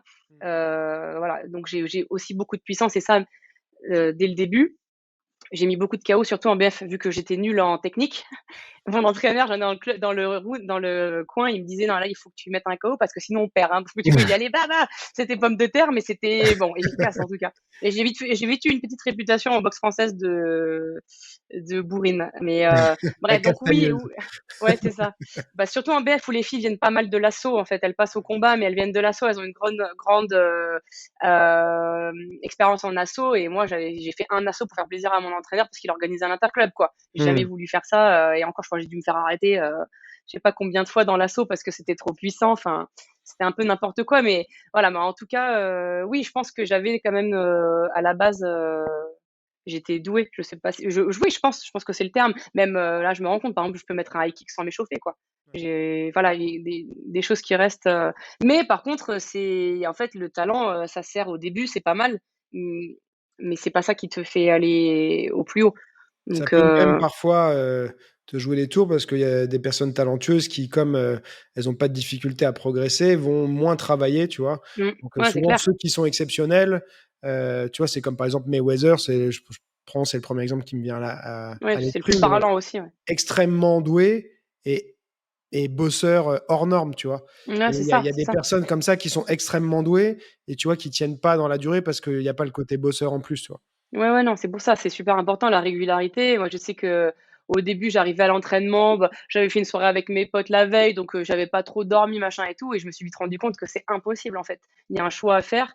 Certains parlent de concession. Moi, ça en était pas parce que c'était tellement je me levais avec le cœur qui battait pour la boxe, quoi. Et j'en parle au passé parce qu'en fait, c'est toujours le cas, mais comme maintenant je baigne H24 dans la boxe, forcément, mais là, j'avais mon boulot à côté. Enfin, et je pensais qu'à une chose, j'étais derrière mon ordinateur, et je pensais qu'à une chose, c'était, à l'entraînement, et je sais que j'y allais pas en courant, mais je marchais super vite. Enfin, ça m'habitait au mais côte chaque seconde, en fait, quoi. Et donc c'est pas une concession, mais c'est vrai que ça m'a coupé de mes amis. Mes amis, quand j'allais, avec eux, dans un bar, c'était déjà beaucoup plus rare, et quand je prenais pas d'alcool, ils me disaient: «Oh, mais tu peux prendre une petite bière» et cetera. Je disais: «Non, j'ai pas envie». Enfin, et maintenant, tout le monde s'y est fait, mais je me suis coupée, de bon nombre de mon entourage pendant au moins une année pour que les gens arrivent à comprendre, en fait, que non, que c'est ça la priorité, et que enfin, en plus, il y a quand même, je pense que c'est aussi très typiquement français, vu que l'alcool, c'est vraiment, dans nos gènes de Français, en fait, c'est: «Oh, tu pas marrante et tout». Bon, déjà, je suis hilarante ayant bu ou pas, Pas besoin d'alcool donc pour j'ai pas ça. besoin d'alcool pour ça, ouais, c'est ça. Mais non, mais voilà, il y a ce côté-là de: «Oh, tu chiante, bon allez, vas-y, mais ça toi, ça te fait quoi que je bois, un jus de tomate à la place d'une». Bon, je bois pas un jus de tomate, je suis pas un boomer, mais ça te fait quoi que tu bois un jus d'orange à la place d'une bière? Mais bon, voilà, donc c'est pour moi, c'était pas des concessions, mais oui, il faut le travail et le talent, c'est super, c'est un bon tremplin, on va dire, mais après si tu travailles pas, comme tu dis, tu vas te brûler les ailes, quoi. Ouais, c'est marrant, tu vois, ça me fait penser un peu à l'histoire de ma femme aussi qui pratique depuis qu'elle a 13 ans et quand elle est arrivée dans le club et tout, très rapidement, elle voulait combattre donc déjà je lui dis: «Bah, tu viens d'arriver, non, tu vois, on va voir quoi, Mmh. après je lui dis: «De toute façon, il faudra perdre pas mal de poids et tout pour que tu descendes de catégorie et tout ça». Elle est très grande aussi comme toi, elle fait un 78, presque un 80 je crois même Ah, elle est plus grande que et moi! ouais. Ouh! Une femme plus grande. Mais et pareil, tu vois, du coup, elle s'est hyper, investie tout ça. Elle avait plein d'amis parce qu'elle était en école de commerce et tout ça, donc ça Ah sortait ouais, c'est beaucoup et tout et ses amis disaient: «Mais tu pas marrante, tu veux pas sortir, tu viens pas, machin, tout». mmh, Elle, sa priorité, c'était l'entraînement, se préparer c'est ça. et voilà et c'est vrai que c'est un truc qui est pas évident parce que, bah, ton entourage, que ce soit familial et tes amis aussi, c'est un truc qu'ils peuvent ne pas comprendre s'ils sont en fait, si tu pas dedans souvent, bah, c'est un peu incompris, sauf si tu essaies de prendre le temps de leur expliquer que l'importance que ça a pour toi. Mais même si tu leur expliques, comme eux, ils le vivent pas, ça reste un truc quand même un peu étrange, tu vois. Ah ouais, mais moi, mon père, par exemple, là, il me dit que il me dit: «Oh, mais t'es pas trop vieille» et cetera. Bon, je pense que c'est aussi plus de la bah, ils ont peur en fait, ils sont très fiers de mes résultats et cetera, mais forcément, il y a du stress parce que je vais sur un ring, me taper avec une autre nana qui veut me mettre KO, donc forcément, c'est stressant pour la famille, mais c'est vrai que même ce genre de réflexion, je l'ai même de mon entourage le plus proche, quoi. Donc c'est pas forcément très agréable à entendre, mais je me dis: «En effet, c'est moi et ça me regarde que moi», et je vis pas pour enfin et en même temps, il m'en empêche pas, hein. C'est pas du tout, il me laisse faire et voilà. Et une fois de plus, il est très fier, c'est le premier à dire à tout le monde que je suis championne de France et cetera. Mais il y a ce truc-là, ouais, même de mon entourage proche: «Ah ouais, mais tu pas un peu trop vieille, vas-y, c'est bon, c'est enfin, voilà quoi, arrête ton caprice quoi». Enfin, c'est pas comme ça, mais un peu comme donc et peut-être en effet, plus encore pour une femme, je pense que pour un homme. Mmh, ouais, ouais. Je pense que peut-être qu'on a encore plus de réflexion, ouais. Et je sais que, tu vois, typiquement, ma femme, un truc qui la saoulait pourtant, heu, moi, tu vois, j'ai toujours instauré une ambiance justement pas du tout misogyne et tout, mais elle voyait quand même très bien qu'il y avait des hommes qui l'évitaient, Ah bah oui, dans le club, qui ouais. voulaient pas tourner avec elle, machin et tout. Est-ce que toi, tu as vécu un peu la même chose aussi? Ouais, je l'ai vécu. Alors mon premier club en boxe française avec, Lionel, c'était quasiment que des féminines, donc pas du tout, au contraire. En fait, moi, quand j'ai découvert la boxe, je l'ai découvert vraiment, entourée de femmes, donc c'était un petit peu, enfin, c'était totalement à l'inverse de ce qu'on a l'habitude de voir dans d'autres clubs. Après juste pour, enfin, c'est une toute petite parenthèse, mais comme je suis partie en K1 après, je voulais pas faire de boxe française, donc j'ai commencé avec, Lionel, mais comme c'était pur BF, c'était compliqué, donc du coup, je suis partie dans un autre club où là, du coup, j'ai découvert en fait le milieu ultra masculin de la boxe en fait, quoi. Et ce qui est normal, c'est quand même un sport qui est beaucoup plus pratiqué par les hommes. Et alors pas dans mes clubs respectifs, j'ai toujours senti du respect, etc. Mais j'avais été m'entraîner dans un club un jour à Paris. Bon, je dirais pas le nom, mais et l'entraîneur savait qui j'étais, j'avais déjà eu des titres, etc. Donc lui, il me met avec un de ses pros en MMA, en pied-point.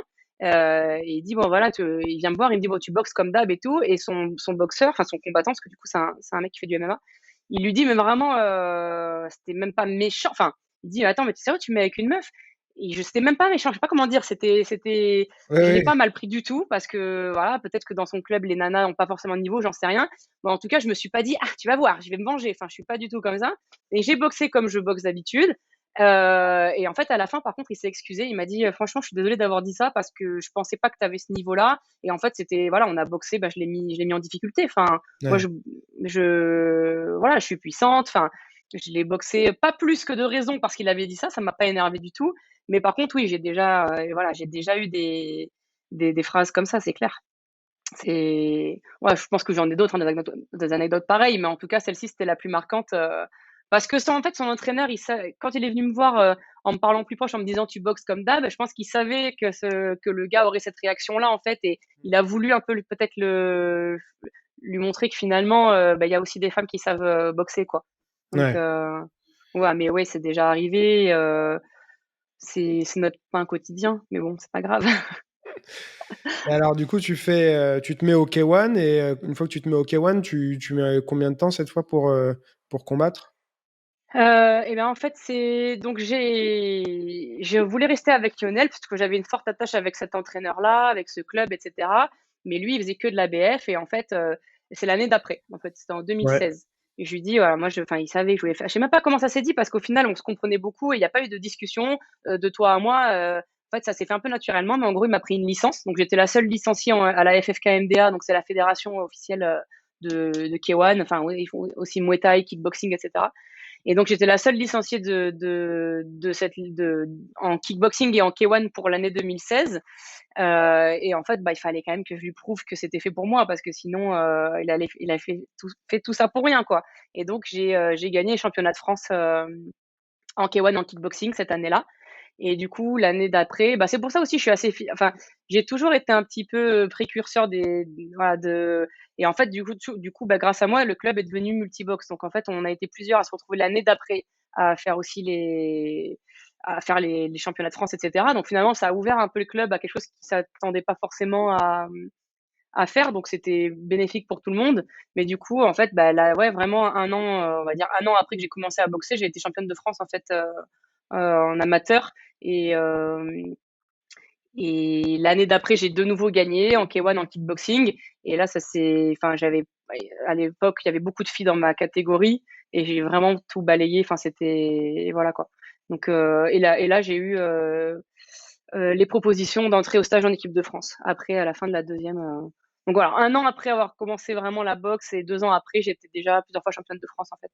Et J'avais déjà plusieurs t'as titres. pas eu du coup aucune difficulté à faire la transition technique entre le En style fait, BF et le K1, où c'est quand même des styles assez différents? ouais, mais en fait, c'est un gros avantage de commencer par la BF parce que déjà, on se déplace en circulaire. Souvent en K1 ou en Mouais ou en kick, les filles, moi je parle, c'est parce que je suis une fille, mais les combattants, c'est plutôt avance, recul, enfin, c'est plutôt linéaire. Moi, me déplaçais beaucoup, donc là, j'étais très mobile et en plus, je partais en circulaire. Donc, en fait, je ne suis pas touchée, je touche quoi. Enfin, en fait, voilà, j'ai pris très peu de coups en fait. Et en plus, comme j'étais déjà puissante, malgré le fait que je vienne de la BF, on sautille un peu plus et que j'étais donc moins, enfin pas trop technique quoi, mais non, en fait, ça a été un avantage pour moi finalement la boxe française. Donc c'est plutôt au fur et à mesure là, qu'il a fallu que je gomme, bah, notamment justement avec Loïc. Loïc il m'a beaucoup appris, Loïc Pora, à gommer justement ces déplacements des fois un petit peu inutiles que j'avais de BF, faire des petits sautillements qui fait que j'étais moins sur mes appuis pour envoyer encore plus, etc. Mais au début, en fait, c'était vraiment, enfin, même là, c'est toujours avantageux quand même. J'ai Hmm. beaucoup de débit grâce à la boxe française et des déplacements qui sont circulaires, quoi. Donc je disparais en fait. Encore plus en tant que gauchère. Parce que du coup, Ouais. je disparais dans le sens opposé. Voilà, je perds un peu mes adversaires, quoi.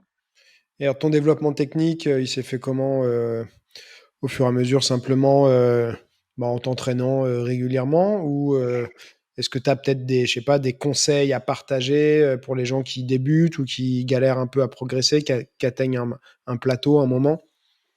Alors en fait, alors déjà, ouais, le seul enfin, le conseil technique, c'est déjà de se dire que parce que moi, ça m'est déjà arrivé de me dire: «Mais putain, je suis en train de régresser, je suis nul, ça progresse pas».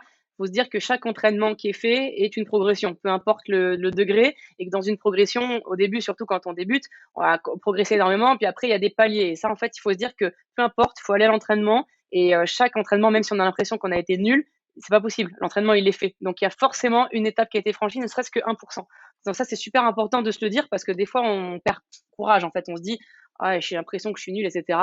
Et deuxième conseil, moi, je regardais énormément de vidéos. Alors, plus de nanas parce que j'avais envie de m'identifier, etc. Ouais, je suis fan, par exemple, du style de Tiffany Von Soest, qui est une américaine, qui boxe au Glory, etc. Qui Elle a s'appelle perdu Time contre Bomb. Nissa. Ouais, bah ouais, Anissa, elle les a toutes prises. Elle est, je sais pas qui c'est qui va réussir à la prendre, elle, Ouais. mais en tout cas, le style de Tiffany, pour le coup, Anissa, très très propre, très technique, Hmm. mais son style, personnellement, j'adore, hein, mais Ouais. ne me maintient pas en haleine, je sais pas comment dire. Tiens, Hmm. et par exemple, Tiffany, donc qui s'appelle Time Bomb de surnom, c'est ça, c'est qu'en fait, c'est très fluide et puis d'un coup, bam, elle va exploser. Enfin, Ouais. en fait, c'est de la danse. Et pareil, ça, c'est pour tous les boxeurs. Tu peux avoir des très bons boxeurs. Euh, mais c'est toi qui vas voir si ce style-là t'interpelle ou pas. En fait, c'est comme un Hmm. danseur, c'est comme voilà, parce qu'il y a une expression corporelle en fait. Ouais. Et bref, donc je regardais beaucoup de highlights de Tiffany Von Soest, mais enfin d'autres femmes aussi, même des hommes, hein, mais plus des femmes. Et en fait, des fois, ça m'a débloqué des trucs. Il y a aussi Amel Demi pour parler justement de française. Ah Alors, oui. je sais pas si elle fait trop des trucs maintenant. Je me demande si elle a pas plus ou moins. Enfin, en tout cas, je connais pas son actu à l'heure actuelle. Mais moi, je l'ai regardé énormément. Pareil, Amel Demi, bah, comme son nom l'indique, elle a beaucoup de débit. Bah, pareil, elle a aussi perdu face à Anissa Vexen, elle les a toutes Ouais. prises. Mais voilà, Mel Deby, hyper bonne, enfin une championne quoi, hyper, enfin j'adorais regarder. Et ça m'a souvent, quand je regardais des vidéos, ça m'a fait des petits déblocages dans ma tête. Donc c'est pas bête pour moi en tout cas de regarder aussi des vidéos sans quoi. En fait, je copiais pas du tout leur style parce que j'essayais pas de reproduire quelque chose, mais je voyais un truc, je me disais ah ouais putain, et ben voilà, donc ça peut faire voilà, ça peut débloquer. Et après sinon il y a que le drill, hein. Enfin c'est que de la répétition. Comme dans tous les sports à haut niveau, j'imagine, mais la boxe, c'est que ça. De toute façon, on a direct crochet uppercut. En pied-point, on a le low kick, middle, high kick, genou. Enfin, je veux dire, tu vois, c'est que de la répétition, que de la répétition, et du timing. Voilà, les déplacements, c'est très important. Faut vraiment pas négliger les déplacements. Parce que souvent, les gens, ils veulent cogner, mais en fait, si tu te déplaces pas, voilà. Donc ça, c'est super important. Euh, donc Est-ce voilà, que mais moi, en tout cas, ouais. est-ce que tu as des drills que tu surkiffes ou que tu trouves qui t'ont vraiment fait passer un cap ou pas que tu pourrais peut-être nous partager? Ah bah, moi, c'est surtout pour le coup, une fois de plus, en tant que gauchère, c'est vrai que je commence énormément avec mon bras arrière. En fait, j'attends. Donc, ça, c'était par exemple, ça, c'est quand j'ai commencé la boxe, bam, bam, bam, bam, je fonce sur mon adversaire, je lui envoie des pommes de terre, je réfléchis pas. Mais là, J'envoie maintenant, des j'aime. pommes de terre, j'aime bien cette expression. Mais là, je fais déclencher mon adversaire, en fait, et je contre beaucoup avec ce bras arrière, du coup, qui fait assez mal. Et en fait, j'ai une très bonne jambe avant. Et souvent, les gens n'utilisent pas forcément trop leur jambe avant. Moi, je suis à Hmm. l'aise avec la jambe avant et en fait, elle est aussi puissante que ma jambe arrière. Donc, du coup, c'est vraiment ce que je fais. Donc, aussi grâce à Loïc, mais grâce à Ange aussi qui me fait beaucoup répéter ça. C'est vraiment bras arrière, middle jambe avant, bras arrière, middle jambe avant, et puis après tu surprends en inversant. Bras avant, middle jambe arrière, et vu que ma jambe arrière elle arrive dans le foie de l'adversaire, c'est ce qui s'est passé par exemple à mon dernier fight. Le foie c'est impardonnable en fait. Après ça coupe Ouais. la respiration et donc je fais rien de très compliqué. Je fais pas souvent de coups de pied retournés. Mais par contre c'est vraiment de l'efficace. En fait c'est chirurgical, mais je sais que je suis précise. Et du coup, je fais Hmm. ça, j'endors, bras arrière, jambe avant, et puis d'un coup, je vais exploser en inversant, en fait, quoi. En Ouais. jouant justement sur le côté miroir de gaucher-droitier. Voilà.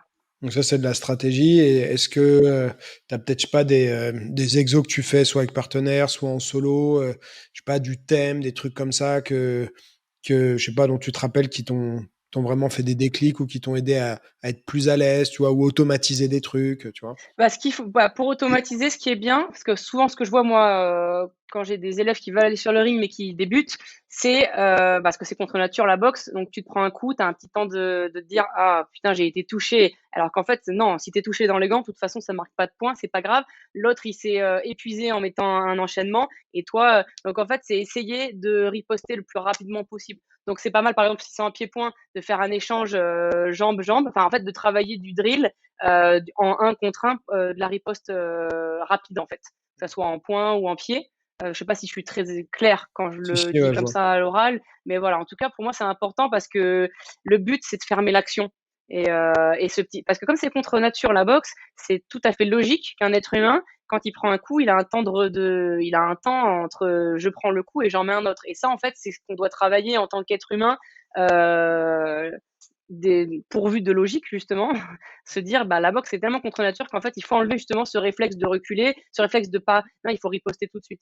Donc ça c'est important à toi à moi. Ce que je fais souvent faire à mes élèves que je trouve intéressant pour travailler justement aussi bah, la vitesse d'exécution et le regard, c'est il y en a un qui va faire un échange, donc 3-4 coups maximum, et celui, bah, boxeur B en face reproduit le même échange. Comme ils sont en miroir, surtout s'il y a un gaucher droitier, ça, ils peuvent se planter, mais c'est pas grave. Mais en tout cas, essayer de se dire, je reste lucide malgré le fait que je suis en train de prendre des coups. Et ça va aider. Bah, après, dans le sparring, comme ils ont l'habitude de prendre des coups, mais d'être obligés d'analyser. Euh, en fait, c'est trop important de savoir ce que l'autre il fait en face. Quand on boxe, on a des fois, on débute, on se dit non, il faut juste que je mette des coups. Mais non, si tu analyses pas ce qui se passe en face, donc moi, je trouve que cet exercice-là, il est intéressant de faire. Toi, t'enchaînes, doublé du bras avant, uppercut au corps, par exemple, bras arrière, et l'autre, il doit reproduire le même. Et se dire, il faut que je reste lucide malgré le fait que je suis en train de me faire assaillir de coups, quoi. Ouais, top. Ouais, bah ça, c'est le genre d'exo aussi que j'aimais bien faire aussi à mes élèves. C'est des bons exos parce que ouais, ça développe ce que tu dis, la variété technique, parce que tu vas aussi devoir faire ce que toi, tu ferais peut-être pas forcément. Chacun a un peu son C'est style de ça. boxe. Donc, bah, tu t'enrichis des enchaînements de l'autre et tu développes aussi ton sens de l'observation. Donc, ça, c'est hyper cool. Mais de toute façon, et justement, je crois que c'est Anissa Mexen qui en parlait, et c'est pour ça elle dit qu'elle excellait pour ça, c'est qu'en fait, elle s'adapte à la boxe de son adversaire. Elle fait Ouais, pas sa propre boxe, en fait. Et ça, c'est important, en fait, d'arriver à être versatile et c'est une forme d'intelligence, hein, ouais. d'arriver, enfin, la capacité d'adaptation, de toute façon, et c'est d'ailleurs pour ça que l'être humain est encore en vie, c'est qu'on s'adapte. Mais du coup, à la boxe, c'est ça, c'est pas essayer d'imposer son style forcément, mais arriver à s'adapter à ce que l'autre propose, quoi. Et c'est quoi ton approche du sparring? Parce qu'il y a des gens qui vont dire faut faire que du sparring dur et tout, d'autres qui vont plutôt être bah non, au contraire, on évite les sparring durs pour se préserver. En plus, peut-être que techniquement, c'est plus intéressant de faire du léger. D'autres qui disent non, faut apprendre à gérer le stress d'un sparring dur de quelqu'un qui veut te faire mal et tout. T'es de quelle école? En fait, je pense que c'est comme dans tout dans la vie, c'est bien avec parcimonie. C'est-à-dire que j'étais dans un club à un moment donné où les entraînements étaient presque plus de 2 heures. C'était hyper dur et 4 fois par semaine, moi, tu peux pas tenir le rythme en fait, c'est trop compliqué. Et en plus, si tu te blesses en effet à l'entraînement, je vois pas l'intérêt. Pour moi, le sparring, déjà, il faut être équipé. C'est-à-dire que tu mets Ouais. casque, protège-dents et protège tibia. Enfin, voilà, l'équiper, c'est vachement important. Je sais que le casque, c'est chiant.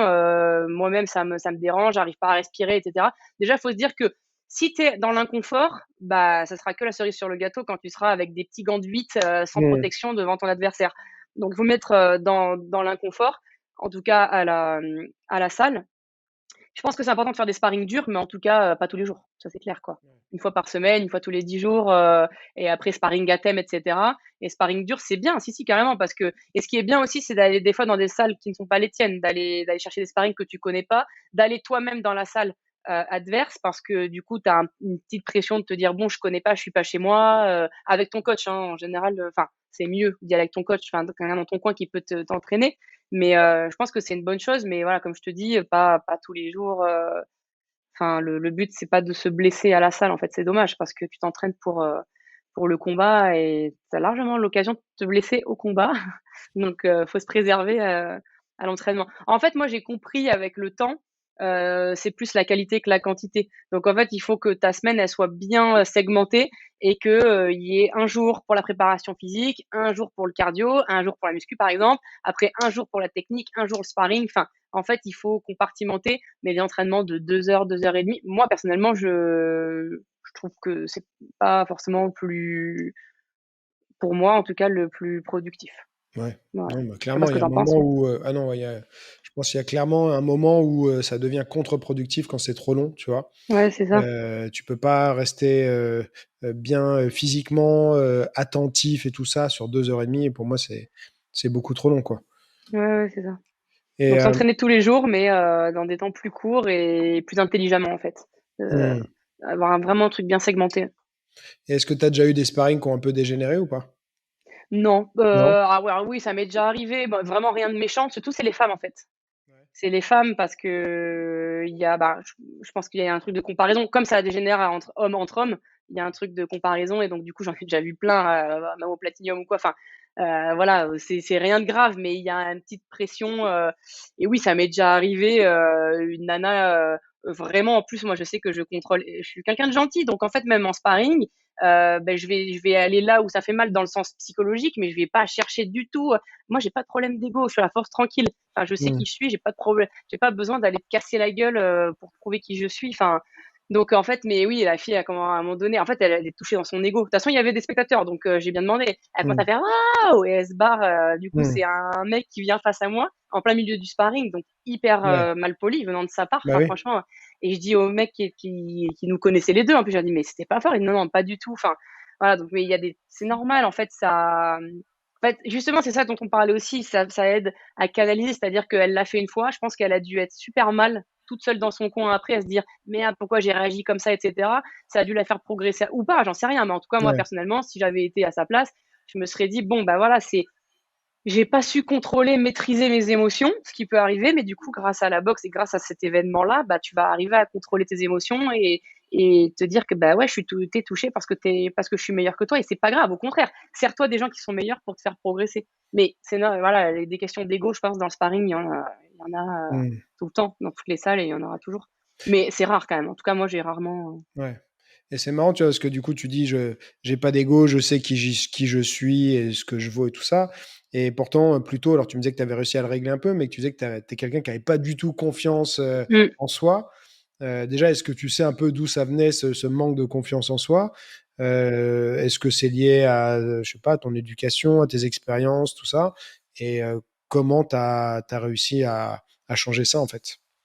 Ouais, alors c'est un peu bipolaire, hein, parce que j'ai toujours, par contre, toujours, même quand j'avais vraiment pas confiance en moi, donc depuis toute petite, su, comme je t'ai dit tout à l'heure, ce que je veux quand, enfin, je me suis toujours débrouillée pour, et je me suis toujours battue pour avoir ce que je voulais. Et donc, il y a ce côté un peu bipolaire dans ma vie où je suis une vraie fonceuse. Et d'ailleurs, personne de mon entourage n'a l'impression que j'ai pas confiance en moi. Tu vois, j'arrive, je suis tatouée, je parle fort. Enfin, j'ai pas de problème de communication avec les gens. Enfin, tu vois, la dernière fois quand on s'est eu au téléphone, en 10 minutes, voilà, on se racontait nos vies. Enfin, mais il y a donc c'est un peu ce côté bipolaire. Oui, je pense que je sais d'où ça vient. Ça vient de l'enfance, bah oui, comme tu dis, l'éducation. Après, sans rentrer dans les détails, mais oui, j'ai eu une enfance. Enfin,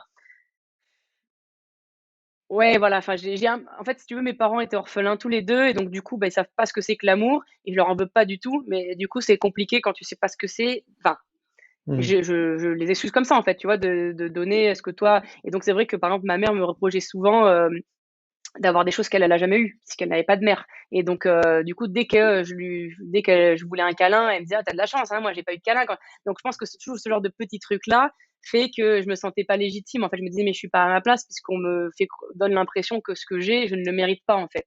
Et c'est grâce à ça aussi, je leur remercie parce que c'est grâce à ça que, bah, justement, je me suis battue à fond pour avoir ce que je veux et que j'ai ce caractère maintenant, ce tempérament. Par contre, ce qui est sûr, c'est que j'ai énormément d'amour à donner.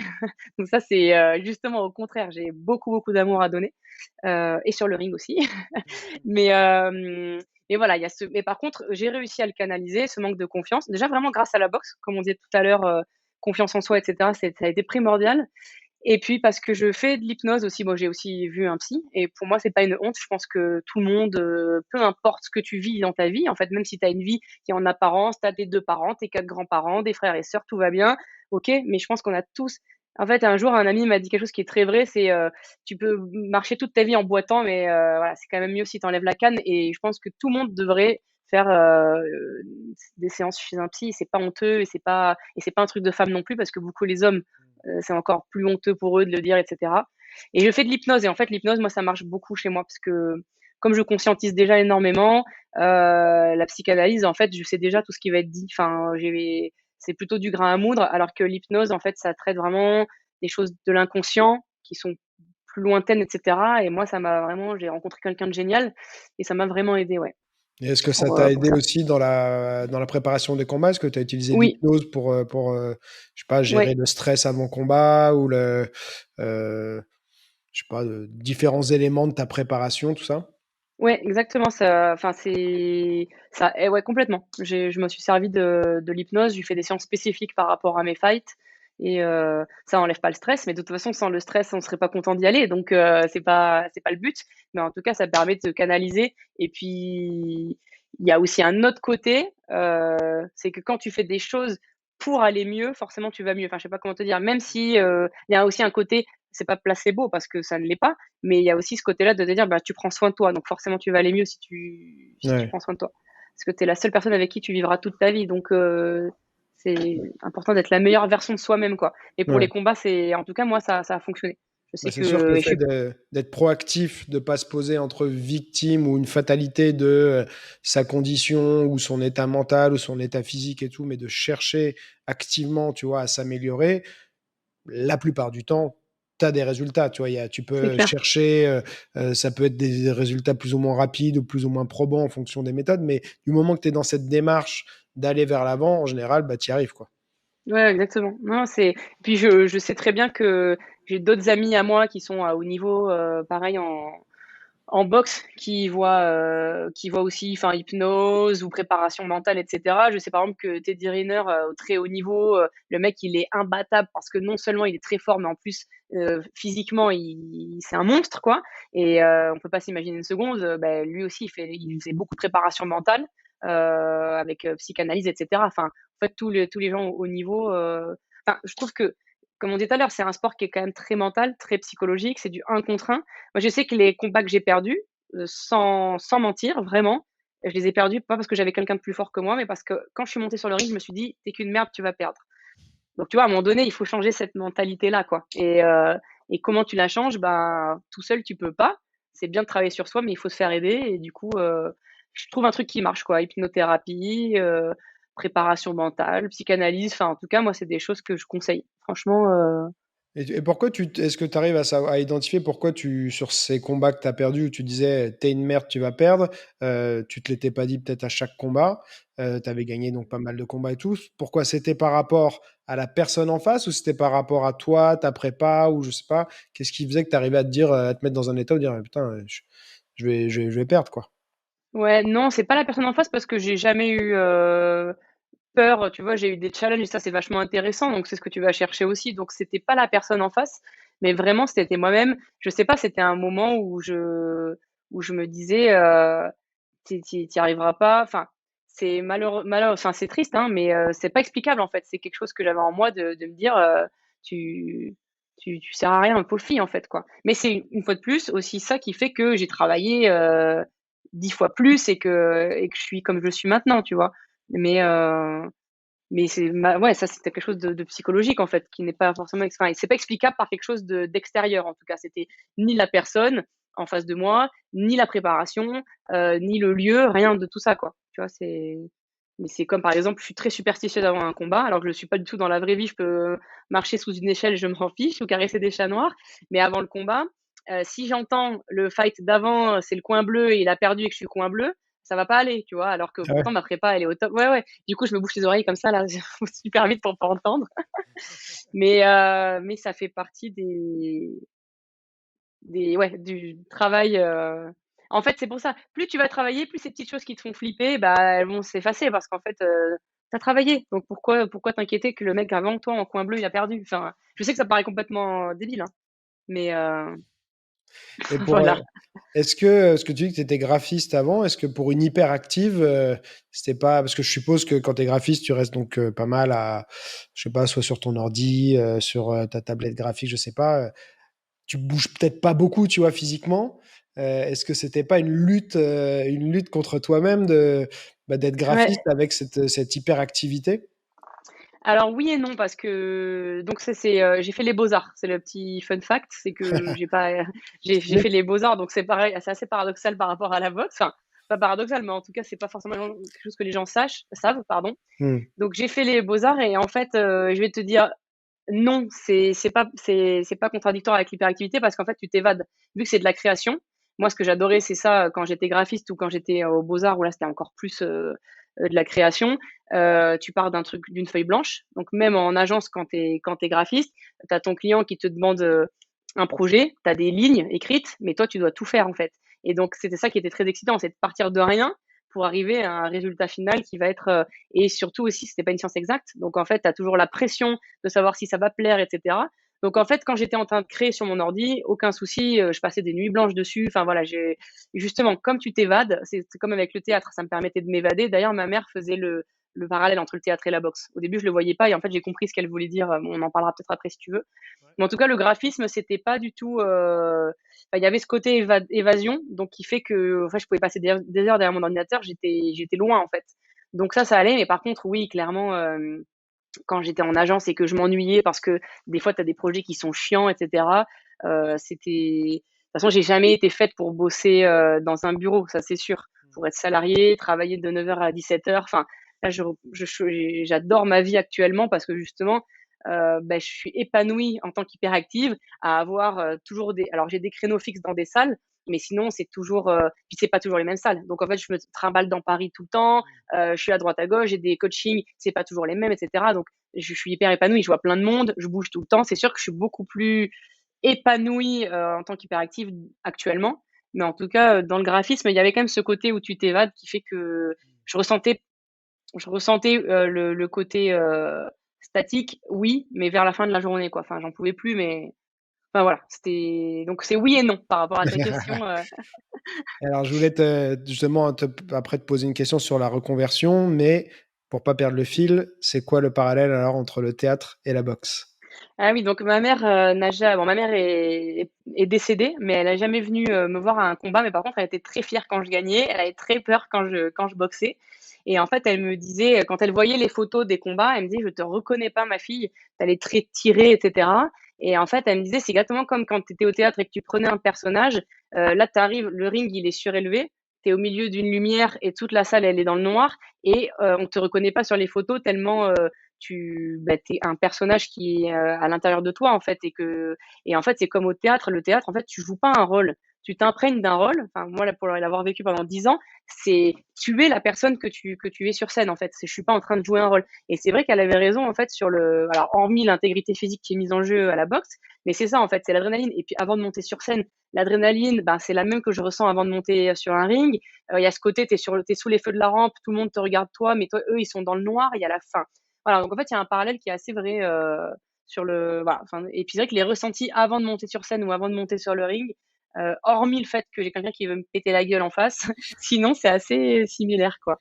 Ouais, mais c'est marrant, tu vois, parce que dans le podcast précédent là, dont je te parlais, Pierre David, qui est préparateur mental, il explique, il a un livre qui s'appelle L'identité gagnante. Et bah, voilà, un travail sur l'identité, ton identité, tu vois, que tu te crées.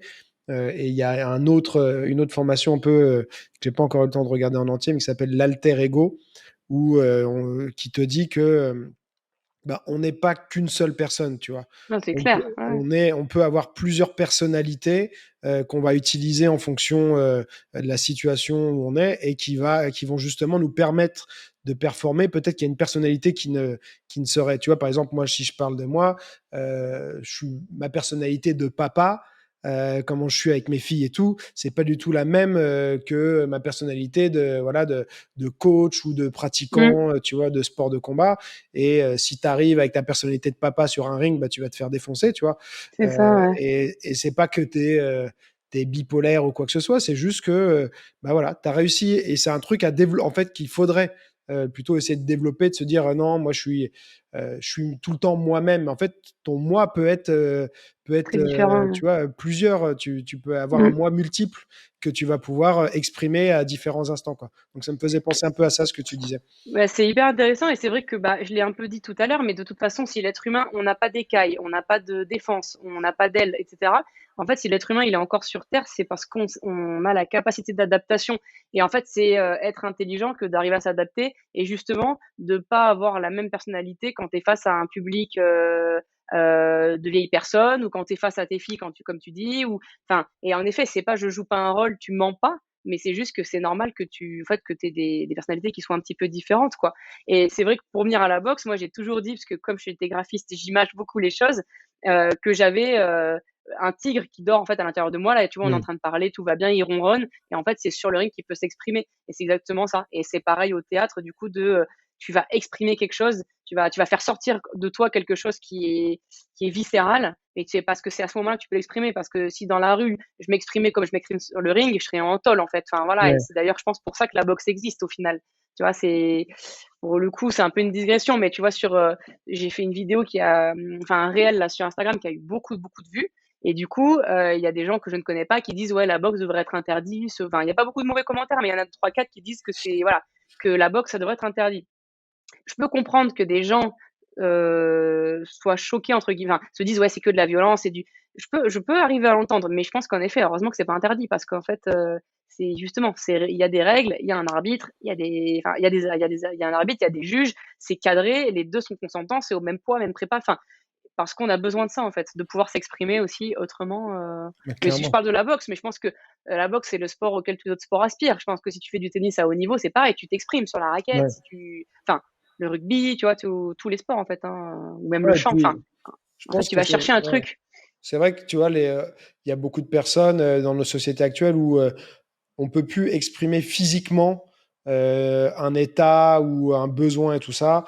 Tout est hyper cadré et tout ça. Et c'est vrai que sans aller, je pense, jusqu'à, comme toi, monter sur le ring, faire de la compète et tout, mais le simple fait de s'entraîner et taper, tu vois, taper, c'est un truc, enfin, tu vois, moi qui ai eu, voilà, qui ai des filles qui sont encore jeunes et tout ça, tu vois un bébé et assez longtemps, taper, c'est naturel, tu vois, il est pas content, il tape, tu vois, Ouais, c'est ça. c'est un truc Ah, qu'on moi, a je en pense nous. que 100% des gens, tu leur donnes une paire de PAO ou un sac de frappe et des gants, enfin, 100% des gens sont contents de cogner sur un sac. Mais oui. Et une fois de plus, ça veut pas dire que tu vas aller sur un ring, ça c'est encore un autre degré de folie.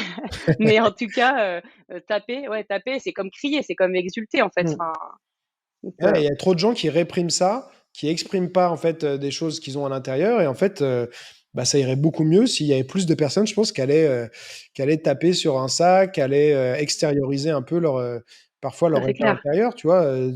Tu as forcément des fois des choses qui peuvent t'énerver dans une journée ou sur une semaine et tout, où tu vas avoir besoin d'exprimer ça, mais de manière physique, quoi. Il faut que ça sorte, quoi. Ça peut être par un Exutoire, ouais. entraînement hyper cardio et tout, mais je trouve que c'est quand même toujours moins connecté à ce côté L'état primitif, ouais. primaire, primitif, tu vois, qu'on a en nous de taper, quoi. Bah, c'est un peu le problème de la société actuelle, c'est qu'on se croit supérieur, à l'animal, en fait. Sauf qu'on Mm. est des animaux, on est des mammifères et que oui, c'est comme, les êtres humains ont quand même majoritairement tendance à penser que non, on est civilisé. Ça veut pas dire c'est pas parce que tu es civilisé que tu n'en es pas moins un animal. C'est pas parce que tu es un animal que tu as un instinct primaire que tu es un demeuré. En fait, le Ouais, problème, c'est que la connexion, enfin, oui, il faut écouter ses instincts primaires, en fait, c'est super important.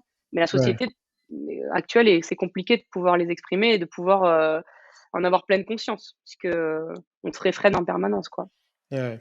Alors, je voulais parler un peu de la reconversion professionnelle parce que aujourd'hui, tu vis donc de ton activité de coach, c'est ça? Oui, Les ouais. combats, ça rapporte pas Bah, ça grand-chose, non? rapporte non, ça rapporte pas beaucoup. Alors, en fait, donc c'est grâce au covid, je suis désolée parce que pour certains ça a été Mm. une très triste période. Moi, c'est vrai que ça m'a aidée en fait parce que du coup, pour la petite histoire, je devais quitter Paris pour retourner dans mon sud et puis en fait, au final, moi, je suis restée à Paris. Une fois de plus, il y a pas de hasard, mais du coup, j'avais quitté mon job, j'avais quitté mon appart et cetera, donc j'ai dû retrouver un boulot rapidement dans le graphisme. Et mes collègues étaient super cool, mais par contre, c'était horrible. Enfin, déjà, c'était dans le luxe, tout ce que je déteste, parce que quand j'étais graphiste, j'ai toujours travaillé dans des domaines qui se rapprochent d'une cause. En fait, je travaillais à l'Institut Gustave Roussy, qui est un centre de recherche contre le cancer. Je travaillais à l'APF France Handicap. Enfin, j'ai toujours voulu donner en fait un sens à ma vie, un sens humain à mon métier. Donc là, je me suis retrouvée du jour au lendemain dans un truc de luxe. Les patrons, c'était l'enfer, etc. Et en fait, grâce au Covid, du coup, j'ai été licenciée pour des raisons économiques. Et je me suis dit, mais je vais vraiment en profiter pour passer tous mes diplômes. Parce que j'étais déjà, en fait, coach. Je travaillais à Hobbyfight, à Vitry. Enfin, j'étais déjà coach, en fait, en dehors de mon travail de graphiste. Et je me suis dit, c'est vraiment l'occasion. Là, j'ai l'occasion, j'ai 1 an et demi pour pouvoir passer tous mes diplômes. Donc, j'ai tout passé à la suite.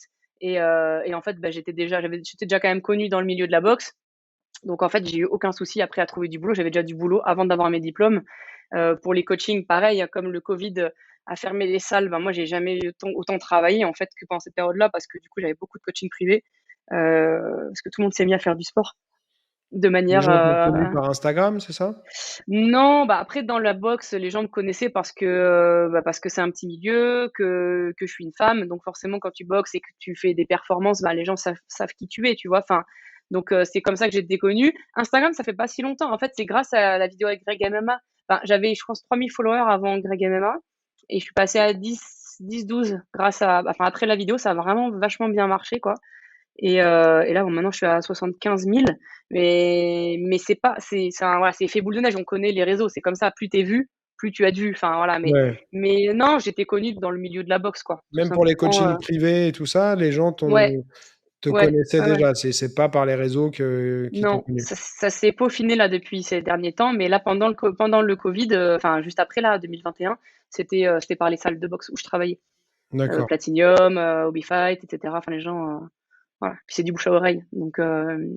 Et est-ce que Donc ça a voilà, en été fait. quelque chose de très dur, tu vois? Parce que moi qui suis bah, j'ai un club depuis plus de 20 ans et donc j'en ai côtoyé des coachs et il y en a. Alors, c'est en train de changer, mais il y en a quand même très peu qui vivent de ça, tu vois? Et sur le lot, bah, en fait, il y en a beaucoup qui aimeraient vivre de ça et qui vont te le dire, qui: «Ah ouais, putain, moi, qu'est-ce que j'aimerais», machin, tout ça, mais qui font rien pour en réalité, tu vois? Bah oui, après voilà. Parce que c'est risqué, parce que c'est pas facile, parce qu'ils savent pas comment. Toi, comment ça s'est fait, dans ta tête? Parce que tu as le côté du coup fonceuse et tout, donc est-ce que tu t'es pas trop posé de questions? Tu t'es dit: «Boum, je passe mes diplômes et tout et j'y vais»? Ou est-ce que ça a été un grand moment, de réflexion et de doute pour toi, cette reconversion? Alors, pas du tout. Comme je t'ai dit tout à l'heure, je pense que comme je suis très intelligente par rapport à ce que je veux, hein, encore une fois de plus, quand je dis intelligente, c'est pas études, etc. Mais j'ai une intelligence je m'écoute beaucoup, donc je sais exactement ce que je veux, même si je le conscientise pas. Je sais que ça travaille en fait en arrière-plan. Donc déjà, enfin, je pense que je le voulais depuis un moment. Et puis j'ai la chance d'avoir été élevée, notamment mon père, il a eu plein de boulots différents en fait. Il a fait plein de trucs.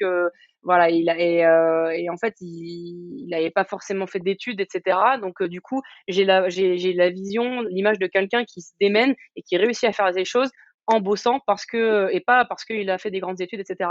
Donc ça, j'avais déjà ce côté-là et mes parents, ils m'ont toujours dit, mais si ton rêve, c'est de récupérer des toilettes, mais fais-le. Mais par contre, tu le fais avec passion. Ce qu'ils supportaient pas, tu vois, c'était tir au flanc, genre, je vais faire ça parce que j'ai la flemme d'aller chercher ce que je veux vraiment, quoi. Mmh. Donc ça, comme on m'a toujours, bah, tu vois, j'ai quand même fait les beaux-arts et moi, qu'est-ce que j'ai pu entendre de gens me dire, ah, j'aurais adoré faire les beaux-arts, mes parents n'ont pas voulu ou j'aurais pas osé. Ça, je l'avais déjà entendu. Enfin, tous mes choix de vie depuis toujours, en fait, c'est des choix qui sont risqués. J'ai jamais fait de choix plats, c'est-à-dire, tu vois. Donc, j'entends, oh là là, tu fais ça, c'est du risque. J'ai toujours entendu. Donc ça posait pas de problème.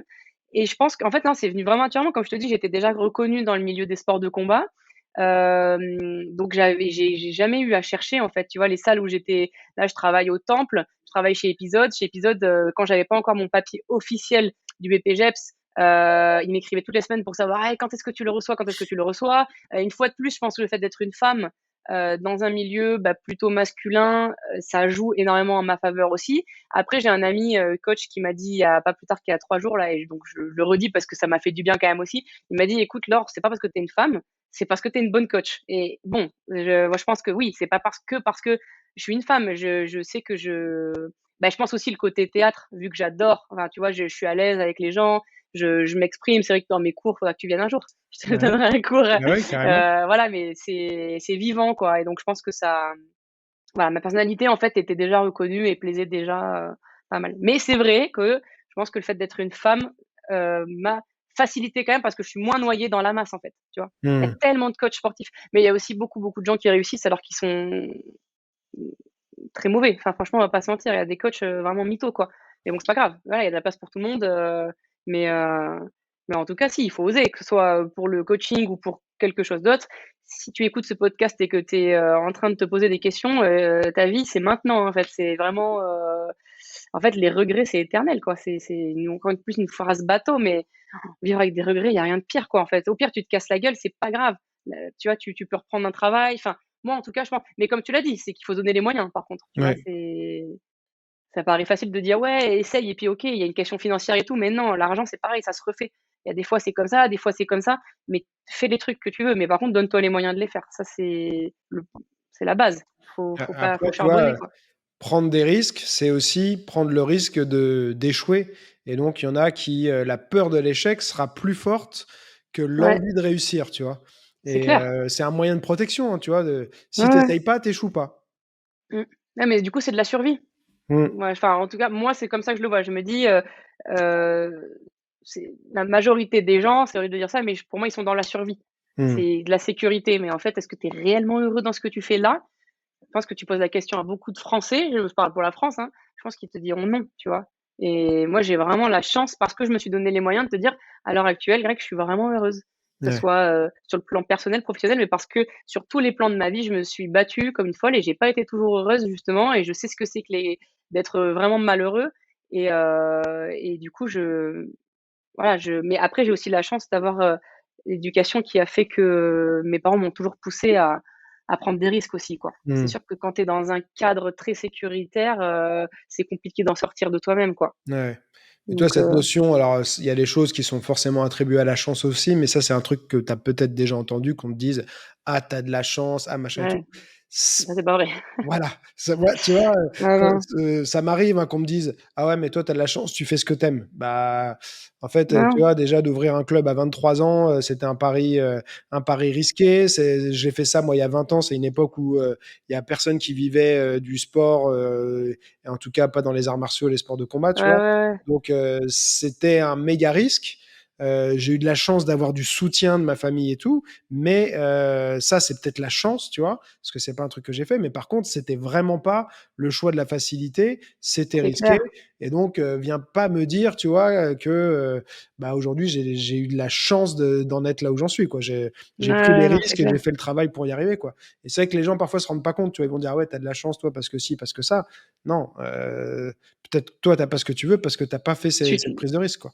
Mais en fait, la chance, tu te la crées. Enfin, je veux dire, si tu restes sur ton canapé, ou bon là, c'est un peu trivial comme vision, mais voilà, enfin la chance, tu te la crées, et non, pour le coup, moi, j'ai vraiment pas eu de chance, que ce soit dans ma vie, ou même j'ai jamais eu aussi de piston, par exemple. J'ai jamais connu personne, que ce soit dans toutes les études que j'ai faites ou quoi. Enfin, c'est que du travail acharné. C'est la vérité. Enfin, tu vois, par exemple, aux Beaux-Arts, j'ai eu les félicitations au jury, parce que je me suis défoncée pour faire ça, et je pense que mon côté, syndrome de l'imposteur, me sert parce que du coup, je travaille 2 fois plus en ayant l'impression de rien faire.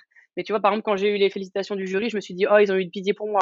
Quand j'ai gagné le championnat de France, je me suis dit: «Oh, les filles, c'est parce qu'elles étaient plus mauvaises que moi». Enfin, à chaque fois, comme je me dis toujours: «C'est pas dû à moi», bah, je travaille encore plus. Mais non, la chance, par contre, ça n'existe pas, quoi. Enfin, si Ouais. j'avais eu de la chance, déjà, j'aurais encore ma mère, enfin Mmh. voilà, tu vois, c'est non, la chance, mais par contre, comme tu dis, tu peux avoir de la chance d'être bien entouré, d'avoir un Mmh. environnement qui est favorable à ce que tu fais, qui va te pousser, et ça, c'est vrai que moi, mes parents, ils me disaient une phrase qui est super belle et qui est vraie. Je parle souvent des parents parce que l'entourage, c'est pas forcément les parents. On peut ne pas avoir un entourage, familial enfin, sain, mais par contre, la famille, ça peut aussi être les amis, et cetera. Mais elle disait: «Il faut te donner, des racines et des ailes». Des racines pour savoir d'où tu viens, et des ailes pour surtout, bah, pas forcer ton enfant en devenir à rester bloqué quelque part où il veut pas, quoi. Et donc ça, j'ai de la chance d'avoir eu cette éducation qui m'a dit: «Eh ma fille, si tu veux faire un truc, fais-le, mais par contre, fais-le à fond, quoi». Ouais, Mais c'est une la belle chance, non, image. ça, C'est une ouais, belle voilà. image, ça, des racines et des ailes. Mais par contre, faut bosser, ça c'est clair, c'est sûr. C'est pour ça que je Alors te dis oui, ouais. ouais, bon, pardon, Non, vas-y, vas-y, vas-y. vas-y, continue. Ouais, parce que souvent, je t'entends dire: «Oui, c'est parce que je suis une femme et qu'il y en a pas beaucoup et cetera». C'est ce que j'ai envie de dire naturellement, mais en fait, non, j'ai conscience et c'est vrai que mon ami là qui est coach, que je remercie, il m'a dit: «Non, alors, c'est pas parce que tu es une femme, c'est parce que tu es une bonne coach» et ça m'a fait du bien parce qu'en fait, je me suis dit: «Ah oui, c'est vrai, en fait». Tu vois, c'est toujours se dire: «Ah non, c'est pas moi, c'est» Ouais. voilà. Donc faut prendre conscience que le travail, il est acharné et important, quoi. Alors, autre sujet, donc bon, j'ai pas fait suffisamment de recherche à l'avance. C'est ton palmarès actuel en termes de titres et tout, c'est quoi? Alors attends, Alors je ne sans sais forcément plus. avoir peut-être le nombre de combats exacts et tout, mais, Ouais. Je crois que j'ai une vingtaine de combats. En fait, je sais que j'ai, 5 défaites sur une vingtaine de combats, et je suis, en fait, j'ai plusieurs titres, genre de critérium en boxe française, en anglaise et cetera, donc j'ai été titrée, mais voilà, c'est pas et après sinon, je suis plusieurs fois championne de France en K1, en kickboxing. J'ai trois titres nationaux. OK. Voilà. Et alors c'est J'ai quoi, ouais, vas-y. Ouais.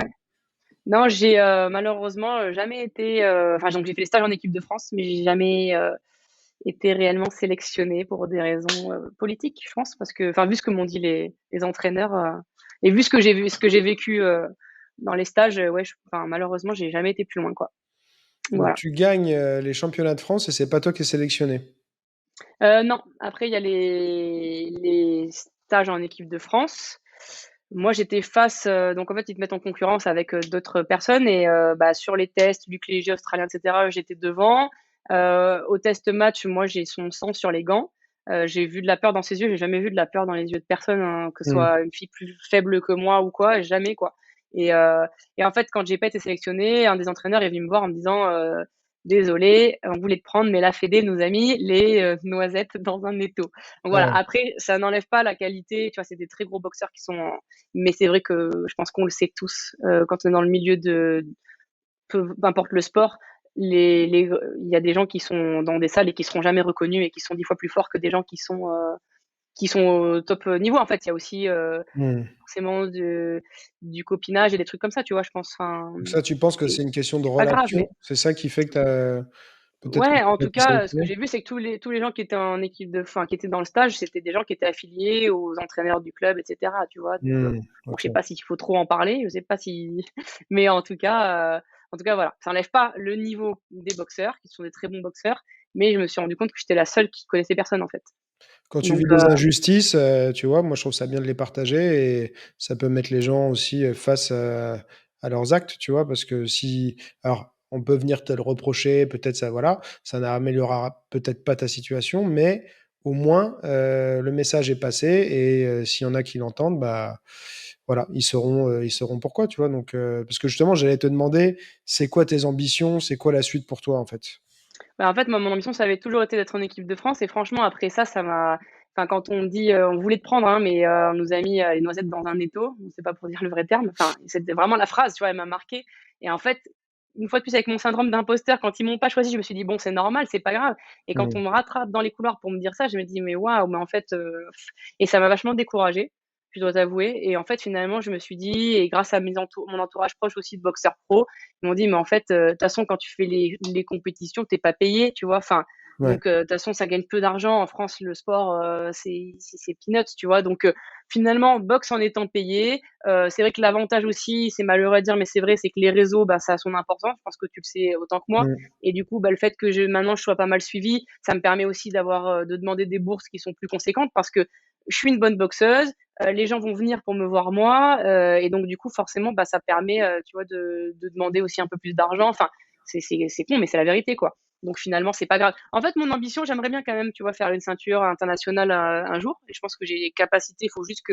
enfin, je m'entraîne vraiment bien pour ça. Là, je boxe en décembre, mais c'est un super fight. Enfin, il y a pas de ceinture à la clé. Mais et aussi ça, souvent, ce que les gens comprennent pas, c'est: «Ah oui, quand tu boxes, mais du coup, c'est juste pour, en fait, il y a pas de show». Enfin, la boxe, il y a quelqu'un en face de toi et l'intégrité physique, elle est mise en jeu quoi qu'il en soit, même si, il y a pas une ceinture européenne derrière, quoi. Enfin, Ouais. même si t'es pas champion d'Europe ou champion du monde. Donc, pour moi, ça a autant son importance de combattre. Après, j'aimerais bien, oui, avoir bah, franchement, moi, j'ai un je suis j'aurais toujours, tu vois, ce petit goût de regret de l'équipe de France. J'aurais adoré Mmh. porter les couleurs de mon pays, franchement. Mais c'est pas grave, c'est pas grave. Mon but, ça serait de faire une ceinture européenne et mondiale. Franchement, ouais, j'aimerais bien. Mais tu Ça, c'est vois, clair. pour parler un peu de l'actualité, là, le week-end dernier, il y a eu Spence contre Crawford. Ouais, Je sais pas si tu suis un peu la boxe anglaise aussi. ouais, ouais. Et Crawford, dans son parcours, il a pas été sélectionné, je crois, pour les Jeux Olympiques. Alors que le mec, bah, et du coup, il a dit bon, ok, je passe en pro Ouais, donc rapidement. voilà, finalement, ouais. Et au final, enfin, c'est le meilleur boxeur actuel et il y a beaucoup de gens qui disent que voilà, il aura marqué l'histoire de la boxe avec ce qu'il C'est vient de ça. faire, avoir unifié à l'ère des 4 ceintures dans 2 catégories différentes. Il n'y a personne qui l'a fait pour l'instant. Donc voilà, un mec qui n'a pas été sélectionné aux Jeux Olympiques, bah, au final, il devient le meilleur boxeur de sa génération. Tu vois. C'est Donc, pour ça, moi, une fois de plus, tu vois, j'ai toujours ce petit goût, j'aurais aimé, tu vois. Mais c'était dur pendant plusieurs années, je vais pas te mentir. Mais là, en fait, je suis épanouie dans ce que je fais et je me dis que je me rends compte, c'est aussi enfin, avec l'âge, tu vois, c'est la maturité. Tu vois aussi comment ça se passe dans le milieu. Et je pense que c'est pareil dans tous les sports, en vrai, hein, c'est pas que la boxe. Mais et du coup, c'est pas grave. En fait, tu vois, je m'éclate. Ben là, je vais boxer en décembre. Je repars en Thaïlande, je vais sûrement reboxer là-bas. En fait, c'est pas grave, c'est pas grave. Je suis pas en hmm, équipe de France, je le serai jamais. Et puis, ça n'empêche pas, tu vois, toutes mes adversaires, là, même une adversaire à moi qui est en équipe de France, pour le coup, qui s'appelle Aurore Dos Santos, avec qui on est devenus amis. Elle est super forte, elle a boxé au Glory et tout, et elle m'a dit, t'es l'adversaire la plus dure que j'ai eue. Enfin, tu vois, enfin, et d'ailleurs, on est devenus amis parce que le combat, il était difficile. Si ça avait été un combat ouais. facile, bon, on se parlerait même pas à l'heure actuelle. Et du coup, finalement, j'ai pas besoin de cette reconnaissance de mon drapeau sur un survêtement. C'est pas grave. Je l'ai parce que mes adversaires, elles se rappellent de moi. Je l'ai parce que les gens qui me voient boxer se rappellent de moi. Parce que je fais un podcast avec Grégotte, tu vois. Enfin, voilà, j'ai fait une vidéo avec Greg MMA. Enfin, faut arrêter les Greg, hein. Je sais pas ce qui se passe, mais tu vois, c'est bon. Je peux mourir en paix. J'ai Grégotte et Greg MMA dans mon CV. C'est gentil, c'est gentil. Et du coup, est-ce que... attends, que je ne vais pas perdre le fil de ce que je disais. Euh, Là, est-ce que... Ah ouais, c'est ça que je voulais dire. Est-ce que tu as un manager qui Pas t'aide du à trouver des tout. combats? Ouais, en Parce fait, que le problème, c'est que pourquoi du coup, cette fille de Dos Santos, là, si c'est ça que tu dis, ouais. pourquoi elle, elle a combattu au Glory et pas toi? Bah, en fait, je pense que le problème, c'est que moi, j'ai pas de club affilié, tu vois. Aurore, elle est dans son club. En plus, je crois que c'est son mari, son entraîneur. Enfin, tu vois, tu restes dans un club et puis c'est une très bonne boxeuse, hein, attention. Enfin, mais Hmm. oui, pourquoi, qu'on a boxé ensemble et que je l'ai gagné, pourquoi est-ce que moi, j'y suis jamais allée? Parce que j'ai pas de suivi. J'ai pas de suivi, j'ai pas de manager, j'ai pas de club, en fait. Et ça, c'est un peu le côté, la, comme on disait aussi là tout à l'heure, c'est le talent, etc. Bah, c'est ce côté pervers du fait que comme j'ai pas de structure, eh ben je peux pas. Et même là, c'est compliqué parce que les gens ils me contactent moi pour mes fights et en fait c'est mon entourage proche de boxeurs qui joue les rôles de manager. C'est pas à moi de demander ma prime. Et bien évidemment, je sais combien je vais toucher. Enfin, tu vois, on dit ouais, on dit pas moins de temps, etc. Mais c'est pas à moi de gérer tous les trucs en fait, tu Ouais. vois. Et du Il faut coup, te trouver un bah manager. S'il y a un manager qui ouais, écoute ce podcast, faut je contacter sais, Laure, ouais. non? C'est clair, c'est Ça pourrait clair. faire la diff, Aidez-moi, quoi. Eh ouais. aidez-moi. Ouais, ouais, non, c'est sûr qu'il faut une structure et j'ai pas la structure, c'est pour ça que là, je stagne un peu, quoi. Mais bon, Parce que- après, il y avait aussi le fait que, bah, quand même, la reconversion pro, tu vois, de donner beaucoup de temps à mes coachings, ça Hmm. a fait aussi que, alors maintenant, je trouve bien une balance parce que ça y est, j'ai mes coachings, c'est ancré, je suis dans mes salles, enfin, tout roule. Mais tu vois, quand tu commences un nouveau boulot, forcément, avec des études, etc., forcément, tu as aussi un petit peu le cul entre deux chaises. Mais maintenant que ça roule bien, ouais, non, il faut vraiment que je me restabilise au niveau sportif, quoi, personnel. Hmm. Ok. Moi, je pense qu'un manager, ça pourrait t'aider. Parce que Ah, tu c'est vois, avec le clair. profil que tu as et tout, tu as quand même du monde sur les réseaux. Je vois pas pourquoi un Glory, un One FC, Ah tout ouais, ça, ouais, c'est clair. serait pas intéressé par toi. Mais s'ils viennent pas te chercher, il faut peut-être que quelqu'un aille te proposer, tu vois. Bah, Moi, à j'y un moment connais donné, c'est pas absolument rien au métier de manager, mais ouais, je pense qu'effectivement, si tu as des ambitions et tout ça, voilà, d'entrer dans des orgas plus pro et tout, il faut que, enfin, là, et c'est pas méchant du tout ce que je dis, mais de faire soi-même, c'est un peu de l'amateurisme, tu vois, ah mais à ce complètement, c'est stade-là, et ça clair. va Ah ouais. t'empêcher de passer au stade supérieur, quoi. Ah bah, c'est exactement là, je stagne, hein, depuis enfin, tu vois, c'est exactement ce que tu dis, c'est clair. Donc heu, donc ouais et puis surtout que les années sont comptées, parce que j'ai pas 20 ans. Donc Oui. c'est maintenant, quoi. C'est Et alors maintenant que ça se justement, 34 ans, c'est ça? Non, Mmh, 35. 35, OK. 35 ans. 35. Est-ce que tu as senti une différence, sur le plan physique, avec l'âge ou pour l'instant, il y a pas de différence? Non, pas du tout. Je me sens mieux mentalement, comme je t'ai dit tout à l'heure, donc du coup, c'est ça qui est, je trouve, important. Moi, je bois pas, je fume pas, j'ai une vie saine à côté, donc je pense que ça se ressent peut-être plus, tu vois? Justement, si tu as encore un rythme de vie que tu peux cumuler quand tu as la vingtaine. À mon avis, à 35, c'est plus compliqué. Après après le décès de ma mère, j'ai été très fatiguée, mais du coup, je sais que c'était rapport avec ça, en fait. C'est par rapport Mmh. avec, l'âge. Mais par contre, non, je me sens pas, au contraire, je me sens mieux en fait. Et puis surtout que maintenant, comme je peux m'entraîner, tu vois, enfin, hormis le fait que j'ai pas de salle et que ça c'est la problématique, mais sinon, tu vois, quand je suis avec Costia, j'ai un entraînement particulier avec lui. Donc en fait, je suis chouchoutée. Alors que quand je bossais en tant que graphiste, je travaillais jusqu'à 19 heures, donc j'avais pas ce genre de privilège en fait. Maintenant, voilà. Donc, non, en tout cas, non, l'âge pour moi n'est pas du tout un facteur à l'heure actuelle. Je pense que j'ai encore bien 5 ans Ouais, tu te devant vois moi, quoi. continuer jusqu'à 40 ans? Ben, en fait, ouais, j'aimerais avoir des enfants. J'ai pas d'enfants là. J'ai un chien qui est comme mon fils, qui est en C'est train de quoi comme dormir à c'est côté. quoi comme race? C'est un croisé Staffy et Bulldog. Ah C'est bah, tu vois, la moi j'ai un mascotte. staffy. Ah ben voilà, c'est le corps du Staffy et la tête du Bulldog en fait. Ah ouais, c'est Et marrant. c'est qu'on parle de lui là. Et donc, j'aimerais avoir des enfants, Ouais. mais pour l'instant, en tout cas, c'est pas à l'ordre du jour. Et je pense que justement, vu que je peux me permettre, que physiquement je suis encore là et que j'ai l'espace dans ma vie pour pouvoir faire de la boxe. Là, je te dis, mon game plan de vie, ça serait ouais, d'ici, enfin vers 38-39 ans, tu vois, vraiment enfin, me faire des choses à fond, avoir un ou deux titres qui me donnent la satisfaction et entre 38 et 40 ans, faire des enfants. Je pense que de toute façon, maintenant, moi j'ai des copines qui ont eu des enfants à 40 ans et ça s'est très bien passé, tu vois, il n'y a aucun souci. Je Ouais. pense que le 40, c'est le nouveau 30 en fait. Donc, je pense que j'ai encore la. Et une fois de plus, la chance que ma famille me presse pas du tout. Enfin, ils sont pas en train de me dire, ah ouais, putain, mais tu commences à être vieille et machin. Enfin, et je pense quand même que l'environnement social aussi fait que des fois ça met de la pression que moi j'ai pas du tout. Donc, C'est bien j'ai ça. de la chance pour ça. Ouais, ouais, ouais. Ouais. Et alors juste pour qu'on se fasse un peu une idée, c'est quoi ton rythme d'entraînement? C'est combien de temps tu consacres, bah, ta préparation, ton entraînement de boxe, tout ça, ça ressemble à quoi la semaine de Laure? Alors, je m'entraîne plus ou moins tous les jours quand j'ai pas de date fixe. Donc, ça veut dire plus ou moins, c'est-à-dire que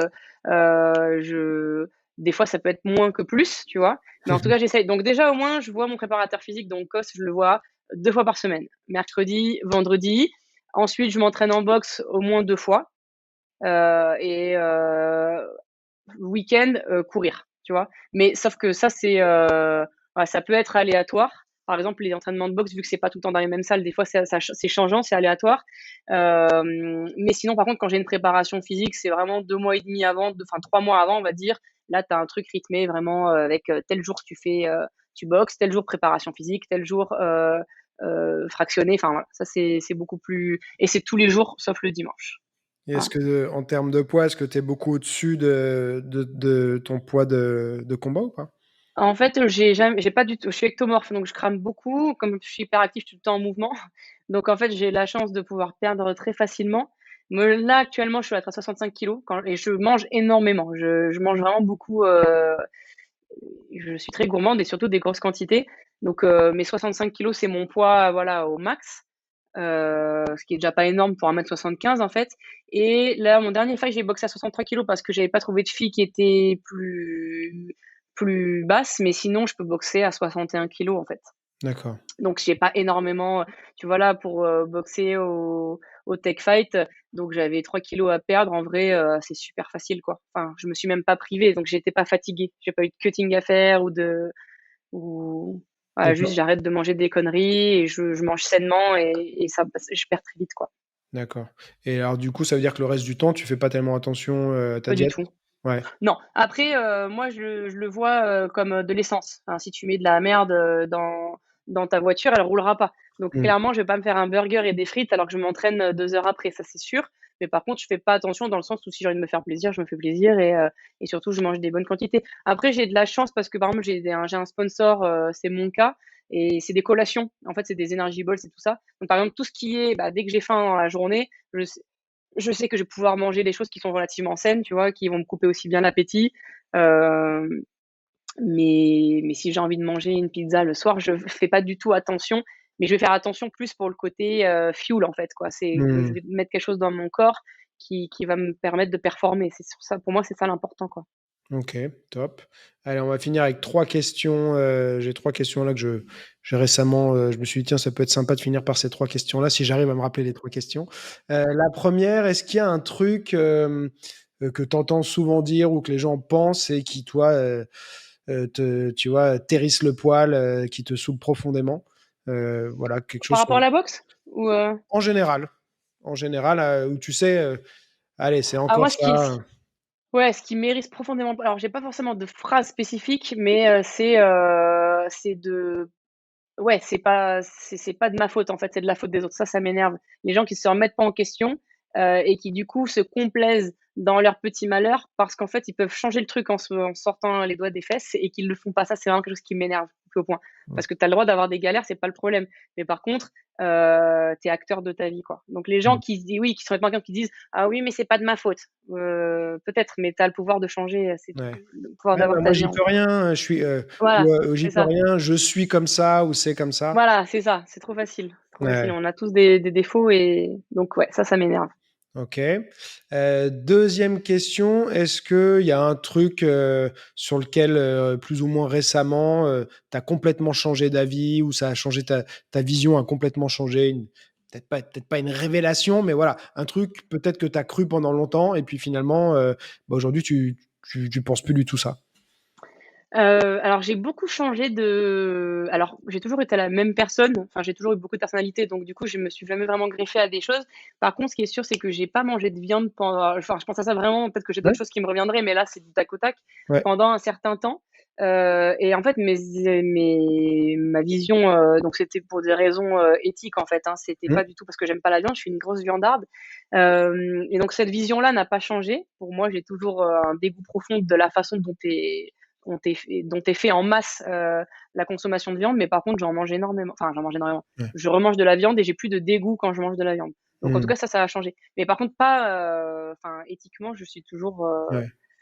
Mais je me suis rendu compte que j'avais des carences. Donc, que malheureusement, c'est aussi un caprice de riche, entre guillemets. Désolée pour les véganes, mais c'est vrai. C'est-à-dire que enfin, il faut avoir les moyens de se procurer des compléments alimentaires, etc. Et surtout, faut vraiment les gérer, en fait. En tout cas, en tant que sportif de haut niveau, j'ai eu des carences en arrêtant d'en manger. Donc, du coup, c'est aussi ça qui m'a. Mais en tout cas, ma vision de la viande dans mon assiette a changé. Ouais. Du coup, Voilà. c'était pour des raisons de performance, et santé, hein, quelque part, en fait, que tu as Ouais, ce changement-là, quoi. c'est ça. Ouais. OK, super et dernière question, j'ai réussi à me rappeler de mes 3 questions. Heu, Pas mal. ouais, tu vu, hein, j'arrive à Je me vois que souvenir t'es de freestyle comme moi, hein. ouais, Enfin, ouais, ouais. pas de petits papiers notés ni rien. Non, non, non. Bravo. J'aime bien être en freestyle. Souvent, il y en a qui me disent: «Est-ce que tu veux qu'on s'appelle pour discuter de ce qu'on va aborder et tout?» Je fais: «Non, franchement, moi, Ah je non, préfère pas du être en tout. roue libre», tu vois? Ouais, mais Du t'as coup, raison. la dernière question, est-ce que tu peux nous partager, un coup de cœur, un truc que tu as surkiffé, peu importe, dans quel domaine, plus ou assez récemment, on va dire, je sais pas, cette semaine ou dans le mois, voilà, un truc que tu as envie de partager, tu as kiffé, tu as envie d'en parler, tu vois? C'est trop dur. Ouais, c'est dur. Ah ouais, là, Si c'est tu trop rien qui dur. te vient à l'esprit, tu rien, hein, c'est pas grave, hein. Non, j'ai rien qui me vient à l'esprit, mais par contre, c'est vrai que j'ai eu là, je vais en parler juste que je l'ai vu vendredi. J'ai eu un coup de cœur pour Super Bon parce qu'il est vraiment super gentil. Enfin, OK. et je m'attendais pas à autre chose, mais c'est vrai que donc voilà, vu que je l'ai vu vendredi et qu'en plus c'est quand même en rapport avec la boxe, voilà, si vous le suivez pas, franchement, c'est un Thaïlandais, lui il boxe au One pour le coup, One Championship, et je l'ai trouvé adorable. Donc voilà, je dirais lui, mais c'est vrai que sinon voilà, Ouais, c'est trop compliqué. il est vraiment, il porte bien son nom, il est super bon. Mais Ouais, c'est lui qui a pris un KO par contre, il y a pas oui, dans son dernier ouais, combat, ouais, c'est ça, je me trompe pas, ouais, hein? ouais, ouais, ouais, c'est Ouais. ça. Ouais, alors que bon, enfin, il a dominé tout le monde et tout, mais là, ouais, il est tombé contre, quelqu'un avec le nom, imprononçable, j'arriverai pas à te le dire, Ouais, ouais, ouais. Chingiz, À la Zoff. ouais, voilà. Donc qui est très, très fort aussi, mais avec un style Ah ouais. différent, complètement différent, quoi. C'est ça, ouais. Et Gros chaos, mais bon, c'est de toute façon, ça peut c'est ça qui est exaltant dans la boxe, hein, c'est que jusqu'à la dernière seconde, jusqu'au gong, tu sais pas qui va gagner, en fait, quoi. ouais. Donc c'est aussi ça qui maintient en haleine. Et ben écoute, Claire, pourquoi Claire?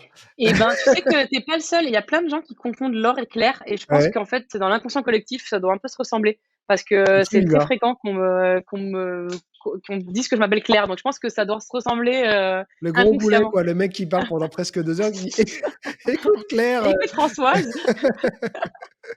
non non mais donc Xavier, je Laure, t'en veux pas du tout, t'inquiète ouais, pas. non mais même moi je me suis dit: «Mais po qu'est-ce que tu es en train de dire?» Donc ouais, bah, Laure, c'était top de parler, ça fait presque 2 heures, ça Ouais, m'a fait plaisir, on avait pu se parler un peu au téléphone, mais ça avait été, voilà, beaucoup plus bref et voilà, une belle découverte, j'aime bien ton parcours, je vois des similitudes aussi en termes de caractère et tout, ça doit être le côté gaucher, ouais. mais voilà, j'ai retrouvé des choses, voilà, dans ma manière aussi d'être et tout ça, donc voilà, ça m'a fait plaisir et puis, Bah, moi aussi, grandement. est-ce que tu as envie de dire un truc pour la fin, partager quelque chose? Je crois que peut-être tu es sponsorisé aussi par, Wicked One, non? Ah oui, bah, ouais, si jamais vous voulez, avoir moins 20, c'est jusqu'en septembre, je sais plus quelle date exactement, fin septembre, je crois, mais j'ai moins 20 avec mon code, c'est Laure Wicked, je crois. Enfin, vous pouvez aller voir sur mon Instagram, mais en tout cas, si vu que c'est sur j'imagine, des acteurs des sports de combat qui vont écouter ce podcast, s'ils l'écoutent jusqu'à la fin et que vous êtes, comme moi, fan de cette marque, vous pouvez, avoir un code promo, en tout cas, moins 20 c'est quand même pas mal, Ouais, donc ouais. voilà.